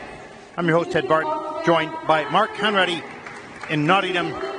Mark, did you get a nice cup of coffee there? I have yet another cup of tea. I don't know what it is. I think we had coffee every other event that I was on, but maybe just being in the UK, it just needs to be tea. Actually, I did find one as well. A cup of tea. Oh, good. I'm glad you deserve one after that last resurface where you were busy. Yeah, absolutely. So, group number 7. Any more questions on our list? Yes, on YouTube, Nefretiri T has asked, what do you think about the difficult spin exit rule? Do you prefer it to the difficult entry into the spin that everyone was doing the past few seasons? An illusion that became commonplace. Well, I like it. I think it's great. Yeah, so do I. I think we've seen some innovation. Fun to see the skaters. The rules obviously shape so much of how the coaches, the choreographers, and the skaters construct the composition of their program. And the difficult exit has opened up a host of new options for the skaters, and I've seen some of the skaters using the difficult exit examples that the ISU suggest, but we've also seen some really unique options too, and I think that's fun to see. And it's a level feature, so of course they're using it for an extra level, but for me it can enhance so much the composition of the program as well. Yeah, and I think that you think about it a little bit, doing that difficult exit is physically more difficult or demanding than the entry, because it's after you've been spinning in one spot and presumably relatively quick, and you've got all those other features, twisting your body, using the strength, then you have to do a difficult sliding or a difficult hand, cartwheel or whatever the exit might be at the end, which makes it even that much more difficult.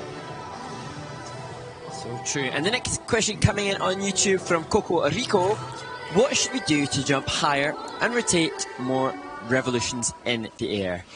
A lot of that comes, when they're very, very young, maybe 6, 7, 8 years of age. You need to get the young skaters comfortable with spinning on spinners. They have machines now so that you start to feel when you're off center, the pull and your loss of balance. And so when a skater finds the sweet spot and they feel no pull at all and they're just perfectly straight, when they feel that, then they want that. And when they leave the ground, they find that position to feel in. So you got to start it really young, so it becomes second nature for the skater to find that nice, straight, strong air position. So, yeah, that's what I would be starting with.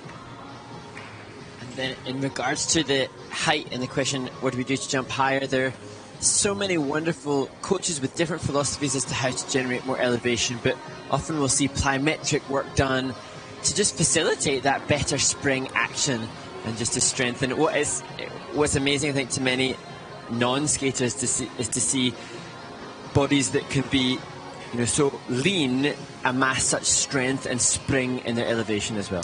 Yeah, one of the things that, different coaches have different philosophies. Some like to have the skaters start to learn to jump slowly. And I get that to a certain point to eliminate fear. The problem is that momentum is energy. And if you convert that energy across the ice with the timing of a jump, that energy makes the jump much easier, gives you more height, more flight, and more time. And so you have to combine that fear, or try to reducing the fear, and that flow and speed into the jump will really help you do that, but you just don't know that at the beginning. So it's a very fine balance, and you have to judge where your skater's at to be able to use that. But I would say a little bit more momentum than sort of crawling across the ice, because no amount of strength is going to get you up high enough and around fast enough if you don't have the momentum. And then next one comes in, which is a really interesting talking point, and I'd love to discuss it, but it's quite a hotly contested debate for many. From Kieran Bade, he asks, do you think Ultra C elements should be allowed in junior field? As much as important they are, we are seeing what's happening to senior field skaters who are getting injured left and right. So should the junior skaters be allowed to take risks like that? Now that touches a little bit on a question that was posed during the last warm-up, Ted, and I get that it is hotly contested, because I think we have seen skaters struggling to stay competitive for multiple seasons when they are putting their body through such athletic pursuits with such physical demand and rigour on the body. But I think that sport is a constant pursuit of pushing the boundaries, and that, be that figure skating or be that any sport, the athletes will naturally gravitate towards bigger challenges. So, and that just is intrinsically linked with injury, unfortunately. It's tough, because exactly correct. People will say yes, but what about protecting the young people? And that's true. And then you're saying yes, but what about pushing the boundaries in the sport? And yes, that's true. And so what's the fine balance? I think the ISU's done a good job right now with raising the age for juniors. I think that's smart. And so there may be other changes coming along as well. I think you'll see a number of different innovations come out of the ISU over the next 3 or 4 years that will balance everything, allowing sport to continue to be pushed. And there will be some risks and dangers with that, but also taking measures to protect the young developing bodies, minds and bodies. Yeah, and I suppose that's the thing, is ultimately everybody involved in figure skating, and certainly in the International Skating Union, wants to see the sport continues to grow, develop, and to see healthy, happy athletes. Yeah, exactly. Very, very fine balance. Here we go. Group number 7 of 8. No more ice resurfacing during the women's short program. That's good news. Flying by. And here we go. And the first skater in this penultimate group is Hyung-Ju Lee from Vietnam. First Junior Grand Prix season, skating to Après-moi.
Hyung-Ju Lee from Vietnam.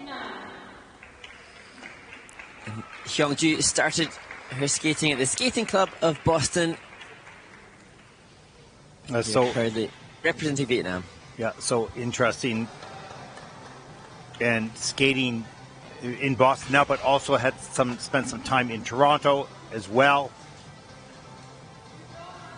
And even though not born in Hanoi, so born in Vietnam, and although not training there now, of course, a little bit on lean on that double Lutz, it's just good to get athletes representing this country and exposure of this sport to another country. You can see they're not on top of the blade and the legs just sort of folded underneath. And the double loop got organized though. That was fine. Good speed coming up. Arms above the head. No problem with a twizzle on the end. And some of the steps as well.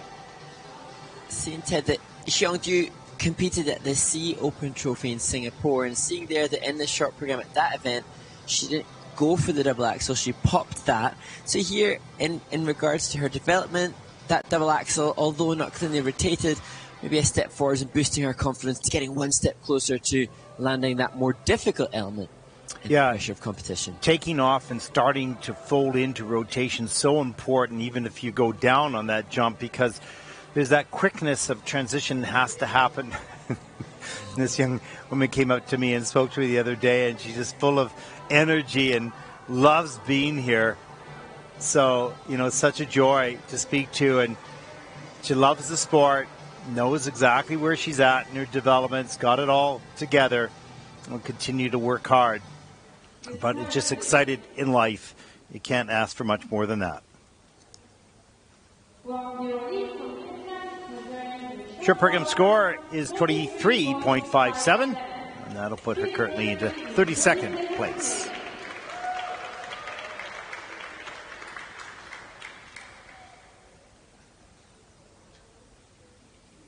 Well, the next up is a contender for the Junior Grand Prix final. It's going to need to have a good short program right now, Mark. Absolutely, and the score that she posted in the short program in Riga of 64 would place her third so far in this event. She'll be hoping for that or more here in Egna. Skating the short program to Nocturne by Frédéric Chopin.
Wow. 13-year-old Soho Lee from the United States of America. And Ted,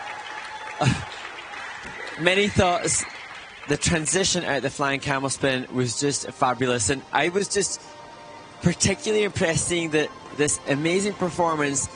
The opening triple loops didn't look optimally comfortable. The double axel wasn't absolutely on axis, but this is a young 13-year-old that looked like there would be no doubt that no matter what happened, she was going to deliver it here. Well, a delicate and delightful program indeed, and good fight. Yeah, you're right. She was determined to not let anything go, and she didn't. Great speed up here to the triple loop.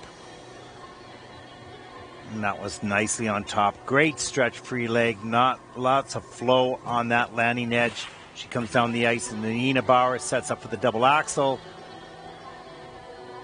And works hard to get that free leg back into the spiral. Does so beautifully. And you could see, particularly at the start of the program, the very conscientious pursuit of components in addition to her technical element score. It seemed like she was really pushing the presentation to the judges as late as she could before she had to mentally check out a little bit to make sure that her brain was in the right place for the coaches in the background leaning. Yes, they're all in unison. Oops, a little bit of a lost balance on the layback. But still level 4 with plus GOE, so really delightful. Beautiful program, charming smile. 64.06 seasons and personal bests. Looking to come close to that. Going to need a 70 to take the lead. Don't think that will happen here. But still be in contention. Just 13 years of age, so lots of maturity already in this young woman's skating, and much more to come as she continues to grow and mature, and beautiful work with the music. Let's take a look at the short program scores for Soho Lee from the United States. Well, 61.73, so pretty good score for that. It's going to put her currently into 4th place. And there's a look. Pretty close. 66, 63, 61. Second down to 4th.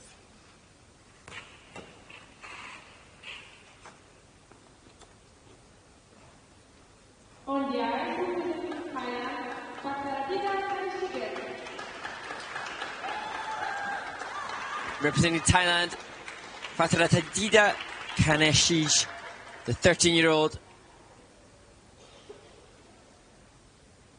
We're coached by Tammy Gamble, choreography by Drew Meekins, skating to Tango Duamo.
Okay, Mark, talk to me. That was awesome. Wow. Just amazing. This is a young woman. She competed in the States and decided to switch this season to represent the country of her birth in Thailand. And there wasn't a representative from Thailand at the Junior World Championships, but this woman will, I'm sure, go on to do that and do that incredibly well following that debut on the Junior Grand Prix here. Well, you know, more than just the technical elements, I love the focus and the quickness here of her performance, of her choreography. There's the triple Lutz, hands above the head, reloads, gets around the triple toe loop. Nicely done. And a little bracket there follows off the end of the edge with the double axel. Great leap up into the air, nice stretch as well. And then some brackets into the triple loop. Not a problem. So clean on the jumps and the spin, but I love the performance level, the energy. Neat little jump there on the landing of the loop. Good spins as well. Yes, just so impressive. And just 13 years old. And this was the skater who was scheduled to compete in Yerevan in Armenia and postponed from that to this competition. So training will have been altered a little bit, but such commitment there. And then when you see a coach like Tammy Gamble and the kiss and cry, it makes sense of some of the greatness here. Yeah, exactly. Then you go, oh, okay, I get it. Right. Yeah, makes sense. Yeah, really well done. And indeed, Fatratida, she'd worked previously with Chen Liu from China, the 1995 world champion. So she's been well educated from such a young age, and you know that makes sense then to see someone so young be so good. They had to have great influences along their journey, and she's definitely in good hands now to continue that towards presumably the Junior World Championships towards the end of the season. Yeah, a really bright light on this stage, and it's going to be fun to watch her continue to develop as we take a look at the short program scores. 61.42. They look pretty happy with that. Big smiles. And that'll put this young woman into 5th place.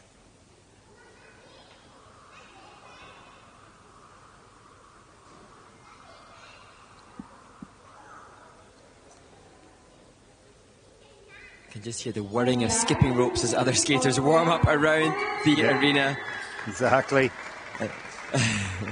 As we look now to yet another 13-year-old, this time born in Linz, representing Austria, Hannah Frank. 17th in Ostrava, week number 2, 45.78. Skates to Crazy Train, Devil's Dance, and Palladio.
Hannah Frank from Austria.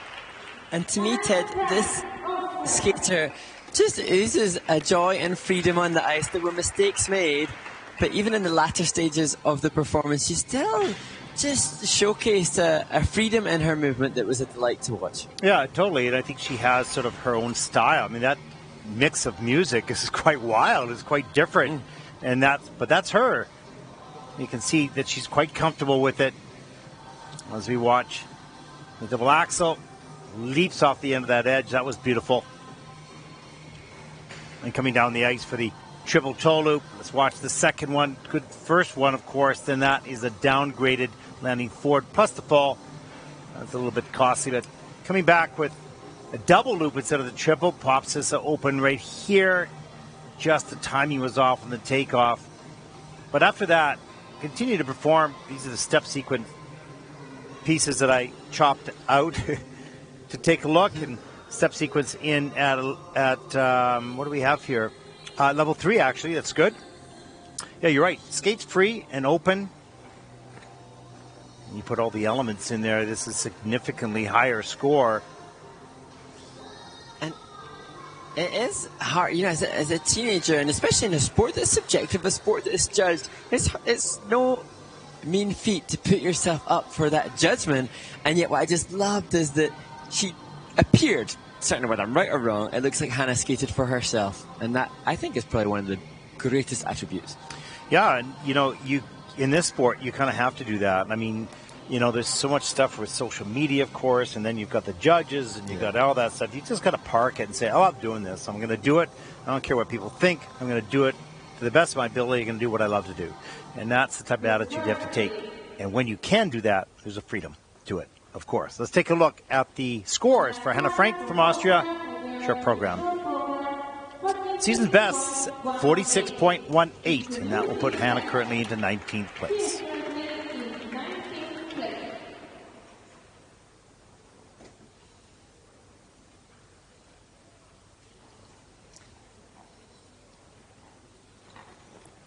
And the next competitor, supported by the ice dancers who also represent Brazil, Maria Ragdal. She returned to Brazil after her Junior Grand Prix in Riga, then on to Bergamo for a couple of weeks training there. 26.04 personal best, skating to the soundtrack of Puss in Boots.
Well, Ted, Maria Reichdahl from Brazil.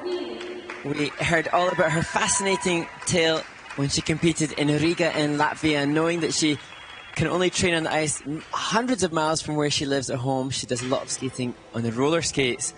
And so then she's had the opportunity to go to Bergamo and use the Centre of Excellence there to improve herself.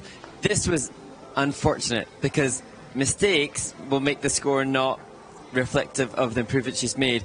But she tried the triple salto here. She only attempted the double flip at the first event. She landed it, but I think by surprise almost because of its relative novelty to her. Yeah, she had it in combination. Had it right there. The triple salto, the hand goes down, the double axel here. But watch, or the attempt and pops open, of course. So that was costly. Here's the double loop, and this was just sort of odd because just leaning a little bit forward and twisted the body around didn't stabilize the landing. Just to let it flow, just let it ride. Traveling 3 turns into the back camel. Nice stretch in position there. And then knowing that she has to travel so far to get ice time normally from her home, and then knowing that she does most of her skating on rollers, I can actually see that there's been visible and significant improvement in the speed and ice coverage than the last event. Just a shame that when you up the technical ante, you risk more mistakes. If you didn't tell me about the roller skating, I wouldn't have really noticed. And I don't think that she looks like an ice skater to me, not a roller skater. So, well done with that, with not as much training time as all the other athletes have. It's just extraordinary that these skaters come here to be this good, even if they make mistakes. They're that good with such limited resources. They're resilient, no question, and they are doing what they love to do, and they find a way to be the best that they can be under extraordinary circumstances. So, congratulations for Maria. I know she's a little bit disappointed right now, wants to skate your best, and that will never change, and that's the way it should be. But it is quite amazing what she has done with such difficult circumstances in regards to ice time and facilities. 23.55 from Maria, and that'll put her currently into 36th position.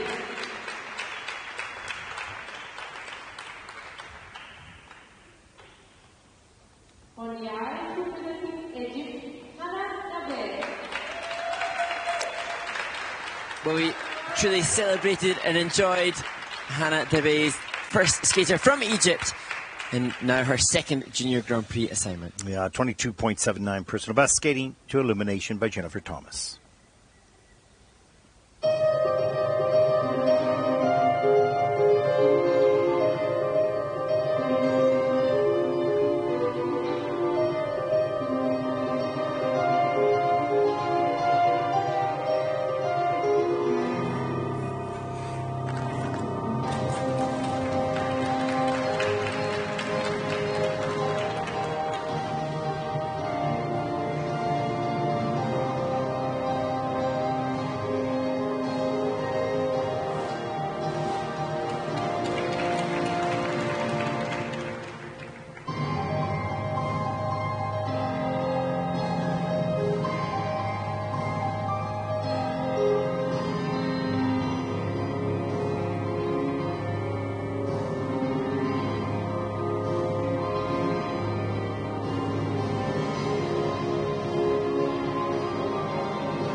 the first skater to represent Egypt at an ISU competition, Hannah DeVries.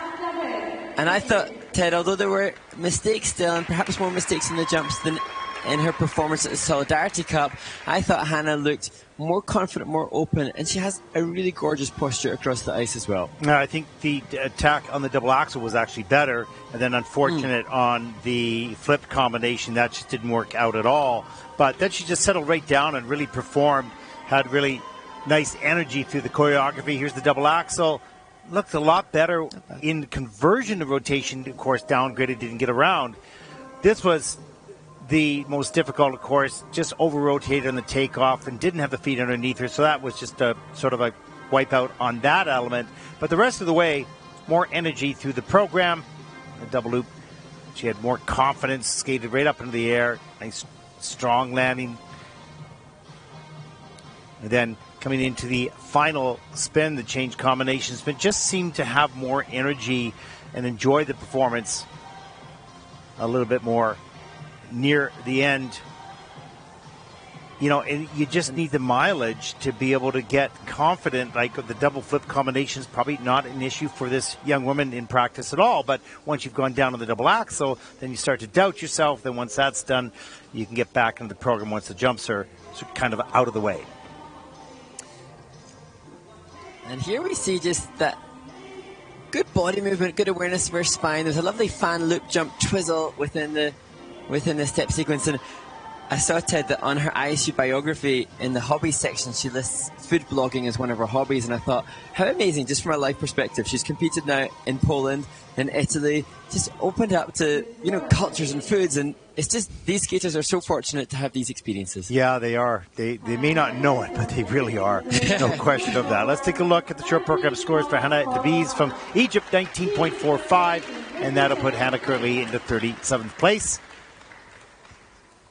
It's still a great joy to compete on the international stage and do the best that you can with whatever skills you've learned so far in your life.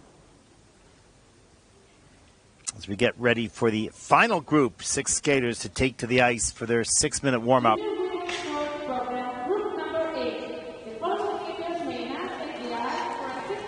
Okay, Mark, I don't know if we have any more questions. Not sure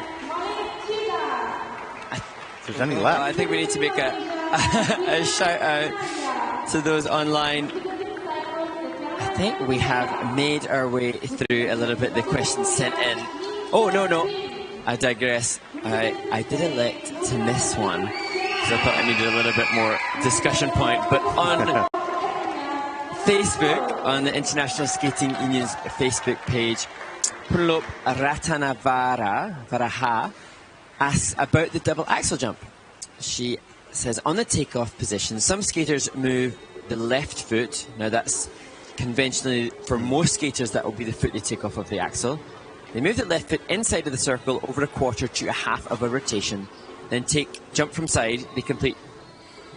I think the question goes on to ask, how do judges score this kind of axel jump and why? It's a little bit broken English, but just saying no distance on a takeoff. And so I think some people question sometimes the amount of pre-rotation that may happen I think that's on the where, takeoffs of the jumps. Yeah, and you know, when you take a look at, let's say, triple axles for a second, you'll see that was a nice clean takeoff. And so you're riding off the nice tight clean edge and there's no pre-rotation. But when you're going for a triple axle, generally speaking, there will be a release of rotation as the skate starts to skid slightly across the ice. And the question will be, well, how much rotation on that? And they will look at the takeoff, and there's too much if you're backwards already, like a half a rotation on the ice, before you actually leave the ice. And this would be an under rotation on the takeoff or under rotation in the jump. So, you know, they do look at that. They didn't used to in the very beginning of this. They would just measure that on the end. But there can be pre-rotation on not just the axle, on lots of jumps. There always is. The upper body might be going first, and then the lower body will follow. So it's just how much is there. The toe loop is a good example. They call that a toe axle when you put all the weight on the toe pick and you turn yourself forward, then you turn off of that. That is under-rotated as well. So they have the freedom to do that on takeoffs, and everybody will have their opinion based on the camera angle that they see as to whether it's on, that type of thing. And it's a bit of a call. It is, and unless we get artificial intelligence involved in measuring exactly when the body or when the skate leaves the ice and when it touches the ice, we're going to have that type of call made. Not easy. And the judges will have the option to reduce at the very least on the grade of execution. So a poor takeoff and the reductions for errors chart can take off between -1 to -3 on the GOE. But yeah, hotly contested, and something that we may see a little more of on the pre-rotation when we come to those. I do believe, jumps. I honestly believe that in time, because technology has allowed a lot of things to happen that we never thought would happen. As I look at my iWatch and see all the stuff that comes in on that, that somehow our sport will be measured not from an art perspective, not from a performance perspective at all, but from a rotational perspective, which is supposed to be measurable to a certain degree. It'll require technology to a higher degree than we currently have. So I think they do the best with that they can, try to be as consistent as they can with what they currently have. I do believe that in time, probably when I'm dead and gone for sure, that there will be a new way of measuring that to a certain degree. So there you go. And hopefully, there's no more on that topic. Right? There's no answer. Well, we've got our wonderful Teresa, the ISU staff member who works on the social media, who's just fantastic, coming in with more questions, and they have come through on Instagram from @SkateMusicGeek. What are the requirements for a level 4 step sequence? And those are clearly laid out in the communications, and there are 4 features to get that level 4. One of them is 2 combinations of 3 difficult turns on different feet.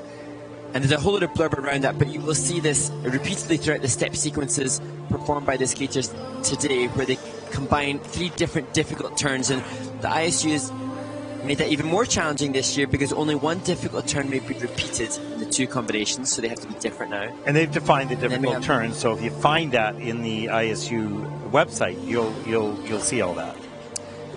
Absolutely. And then we have use of body movements for at least 1/3 of the pattern, and that's sometimes one of the more challenging ones for the skaters to get called. And then rotations in either direction, so lots of rotation in both directions, but the prerequisite are the number of cleanly called turns and steps within the step sequence. So for each level, a minimum number of cleanly called difficult turns have to be done. And so the skaters have a list of brackets and rockers and counters, choctaws, twizzles, and loops, which might sound like absolute gobbledygook to a non-skater, but those are the vocabulary of steps that the skaters use to create their step sequences, and they have to be on very clear and distinct edges to have the tech panel award them. Yeah, you're almost talking ice dance at the moment, right? So there's I'm almost bordering into dangerous territory. Well, there is a lot of detail in our sport, and it is organized. It's just difficult to explain in such a short period of time. But the step sequence, of course, has a lot of detail, and the words that if you're not a skating person, you're going, what does that mean? What does that mean? What does that mean, right? So it's a bit challenging. There's no question of that. But just be assured that it's quite detailed. The technical panel have their spyglass out to check, make sure that every turn is clean and accomplished in that step sequence to get the different levels. As we start our final group in the women's short program, group number 8, skater number 39. And this next skater is one of, well, formerly just 3 on the series, now 4 following the leader Cheon Kim's performance today. One of few to score over 70 points in the short program this year. And she did that at the Solidarity Cup 2 weeks ago in Poland. Mona Chiba. 70.16 at that competition. She gets herself set. Needs a really clean program here. Challenging for the Junior Grand Prix final. She skates to the haunting music of Schindler's List.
Well, there are very few skaters who can do justice to the delicacy of the Schindler's music, but Mona Chiba absolutely does. She will just be incredibly frustrated at a mistake on what is, I'm sure, a relatively very simple element for her when she couldn't get that flying camel to work. Yeah, and I was a bit surprised that she didn't try to fight that out a little bit and just get 2-3 rotations in that. Sort of just, I don't want to gave up on it. I guess she just had too much loss of control on, you know, the spinning position. As we take a look at some beautiful movement right off the top of the program, just right on top on the jumps today. Double axel, great speed off the end of the edge, clean edge, stretched landing. Lovely. Great speed coming down the ice. You're watching slow motion at 75%. And there's the triple Lutz. Reload, triple toe loop. Great speed throughout that. And again, as we watch this in slow motion, triple loop. Great speed across the ice. There we go. And thinking she's got the program under control and things are going well. And there's the loss of that balance. And couldn't grab the foot. I guess that's it. Couldn't get the foot to pull that up to get in the position. So had to give away on that, and that's a 0 on that element. And that'll be costly. Good 3 or 4 points. Yeah, I was going to say, but yeah, given the assumed positive grade of execution that a skater of this quality would have on that element, probably 4 points coming off. And then there will be an implication on the judges' presentation score as well. Although you could argue that the Schindler's music needs an element of sad poignancy to it, so perhaps you could carry that through. Yeah, I guess so. Sequence. I think you still see a pretty good score even with that 4 points, and she would have been in the 70 range, so you take 4 away, it's still going to be in the 60s, the mid-60s at some point, and to some point, and therefore she'll still be in the range, but she's going to have to blow the roof off this building in the free program, which she's completely capable of doing, that's for sure. When we saw her at the Solidarity Cup, she was perhaps one of the happiest silver medalists ever, and just difficult to come, you know, again, as we've said, keep that energy up for events so close together. Yeah, short program scores for Mona Chiba from Japan, 64.07. Not so bad, not too bad. And that'll put her currently into 3rd place, and there are 5 skaters to come. We'll see where she ends up at the completion of the women's short program. Those other qualities so important to back up a mistake. On the ice, representing Malaysia, Diana. 16-year-old Afrina Diana representing Malaysia. We'll skate the short program to Asterix and Obelix.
Afrina Diana representing Malaysia, and we've seen more and more skaters representing smaller skating nations. And I think, Ted, what I've been so impressed with is that in this performance, a smile to follow almost every element. Yeah, love that hug off the ice. Tried the double axel at the top of the program. Of course, you know, not tight rotation in the air at this stage of the development, but great work here on the double lutz. Wrapped a little bit, fights hard to get up into the double toe loop and gets around it, under rotation on the double toe loop and the lutz, but great work on that part. Love the sharp movements here and the choreography, you know, committed to all the detail that has been prepared for her by coach and choreographer, and delivering it to the best of her ability here in competition. A nice energy there. And Afrina trains 7 hours per week at the Sunway Pyramid Ice Rink. And as I wanted to correct myself, I think, Ted, a little earlier on in saying that this provides a learning opportunity. But I think most of the skaters, if they're here competing, traveling across the globe to compete at this competition, they'll be already on YouTube regularly watching what's happening. They will know what's necessary. This isn't necessarily just learning so much as inspiration, motivation to do what their coaches will, I'm sure, tell them, just a little bit of a greater nudge forwards and amassing better technique. Well, I think the learning is in learning how to apply what you can do in a stressful environment. So I think, yeah, they see the other skaters, they go, okay, I'm not at that level. Why don't I go try this? You know, it's going to be online, and it's going to be exciting and the whole thing. And can I do what I normally do in practice under this pressure situation? So there's an element of learning that way. But you're right, probably not so much as getting to see other skaters, because you can do that on YouTube, but, you know, for years, right? There's so much stuff on there. So you certainly are exposed to what people are doing around you, but that environment is hard to recreate, even in a simulation. A simulation is just a simulation. It's not reality, right? So getting to these competitions is reality, and I'm sure there's an element of learning, you know, somewhere in there, just based on that extra experience. And, you know, the reality is all day long working towards this. So for Afrina to perform at her best, I think, here with all that pressure, kudos to her. Exactly. 21.97 for Afrina, and that will pull her currently into 38th position.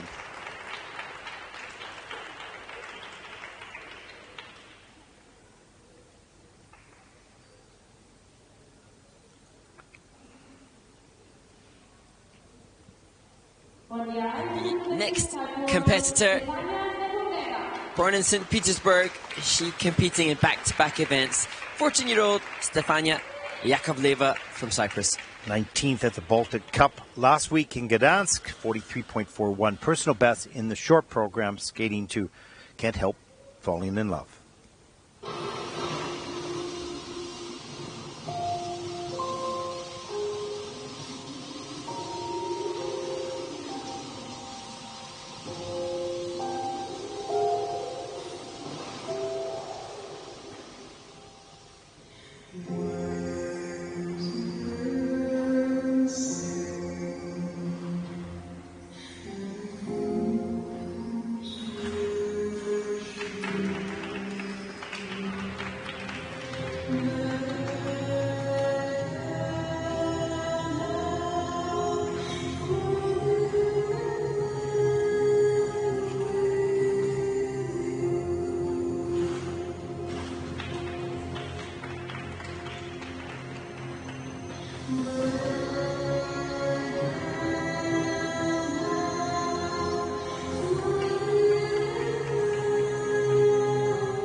Cyprus, Stefania Yakovleva.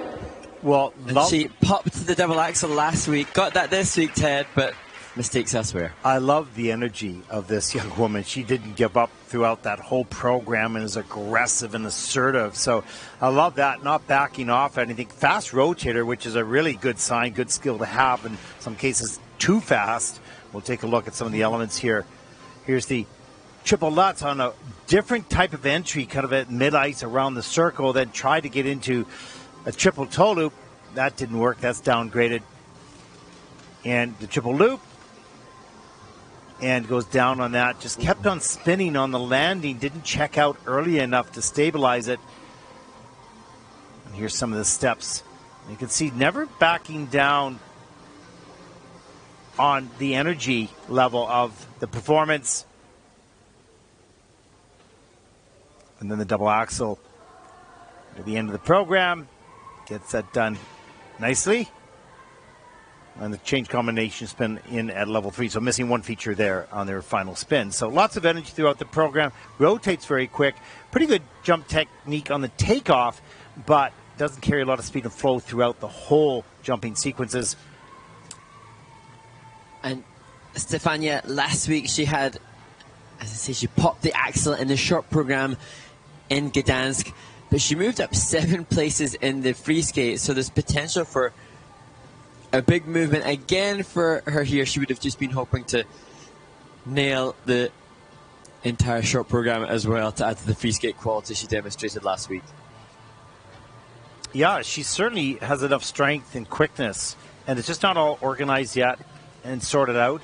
And the big thing with a lot of the skaters, you may be able to turn it fast, but you need speed across the ice so that the momentum takes you up into the air, across the ice, down onto the landing, and across the ice again. But if you've lost that momentum, you can jump, you can leave the ground, but you're not going to have any speed coming out of that. And that obviously is one of the aspects of the GOE on the landings. Most of the element, not all, but most of the element is looked at the landing. And so that's why it's so important to have that momentum and the flow going out. Let's take a look at the short program score for Stefania, 42.38.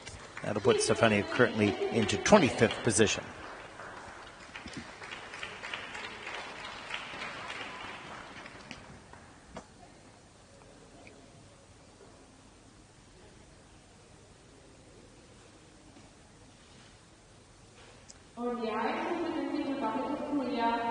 The current leader, Chaeyeon Kim, comes from Korea, and this next competitor has just as much potential. She had a bit of a nightmare in Gdansk at the Solidarity Cup, hoping for better here. But had 70.83 last year at Ljubljana Cup in 2021. Fun choreography. Check it out as she will skate to Sparkling Diamonds by Nicole Kidman.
Ted, you wonder now for Min-Chae Kim how best to move forward. We saw her in Gdansk, and it was visible that this is a young woman who has all the potential and quality to be a winner at this event. You can see that just in the speed and ice coverage that she has, but just not in a place, perhaps mentally. Maybe there are injuries that we don't know of. Perhaps it just doesn't seem like she's in a strong enough mental place to deliver under the pressure. And just moving forward now, how best to do that? Does she need to be told that she's loved and respected and appreciated to feel good enough to go out and skate clean? Or maybe she needs somebody to say, come on, get a grip of yourself. It's so hard. Oh, no question. She's 16 years old, and, you know, it's a challenge just growing up normally in life. But then, of course, here's the big pop on the Lutz. That immediately disappointed her, and then had another mistake as well. And you just sometimes it's hard to climb out of the negativity that you put onto yourself. There's the triple loop, over-rotated, doesn't check out. So she's more maybe overthinking things a little bit. The double axel, more on point. Nice. You can see how beautiful quality this young woman has. And, of course, this piece of music you need to really perform to. But when you're really disappointed or really mad, you're not going to perform that music. It makes it even worse. And, you know, it just keeps spiraling downhill. Look, this young woman is extremely talented, no question. We've seen it in the past. You can even see moments of brightness here, even with the mistakes. But clearly, there's something inside of her that she's having the battle. And you have to love the sport, good or bad. You have to enjoy the process, and you have to put in perspective what the pressures are. You can say, well, there's a lot of pressure. I mean, a lot of pressure. Well, then don't skate, you know, so, or cope with it. So you can be harsh like that, or you have to help these young people through those moments. And there's no question that this young woman is struggling. I don't think struggling so much from skating, because she's a great skater. That's not an issue. Just struggling through the enjoyment and the confidence that you need to perform under pressure. That's it, or at this certain moment. I feel so badly for Min-Chae Kim right now, because she feels badly. You're a beautiful skater. You've got it all there in you. Just keep on being positive. You can. 43.16 for the 25th place at the moment.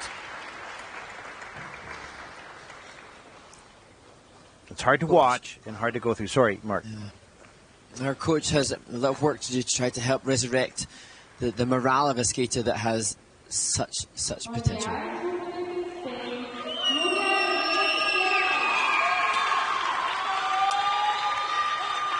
The next skater represents Spain, 18-year-old Nuria Rodriguez Serrano.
Spain's Nuria Rodriguez Serrano.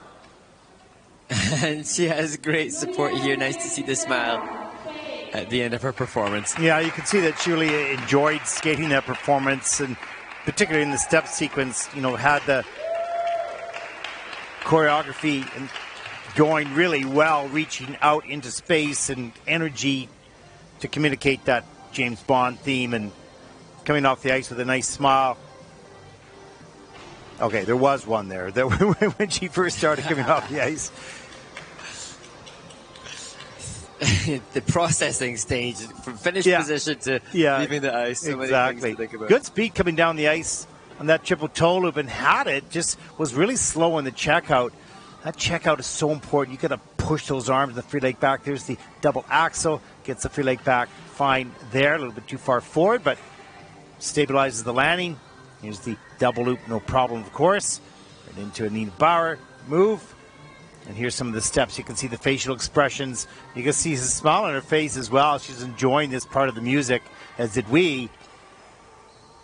And some nice moves right there. And coming right here in a little knee slide as well, right towards the judges. That step sequence in at a level 2. And here's the sit spin in a level 2. So missing 2 features here on this final element as well. I thought she did well she traveled so far that sit spin. She did well to keep a hold of it. And when the skaters come to consider what music to use for their programs of the season, you know, I think this James Bond theme is used commonly, but a great choice for Nuria, being the Bond girl theme. I thought she played it well, and she's an 18-year-old. She's a mature junior skater, and she'll be looking to move up to the senior ranks, but hopefully with a chance to represent Spain at Junior World Championships if she can get the scores by the end of the season. Short program score for Nuria Rodriguez Serrano, 34.82. That's 35th in the short program. And I can see that she's wanting more, as all the skaters do, but I know she has it in her, but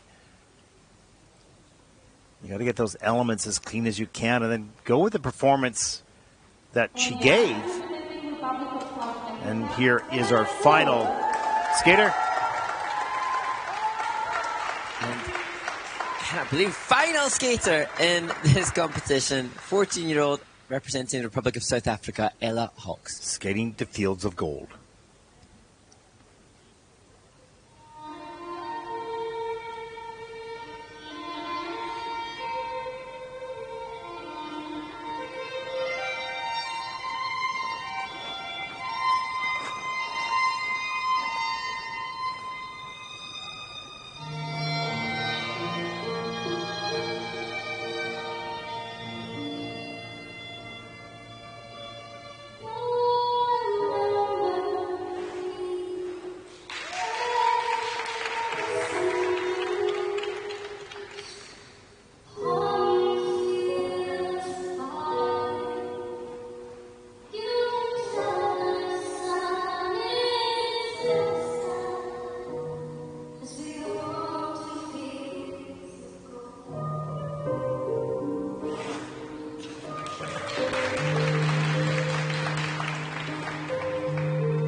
Oh, it's beautiful. What a beautiful way to finish the short program.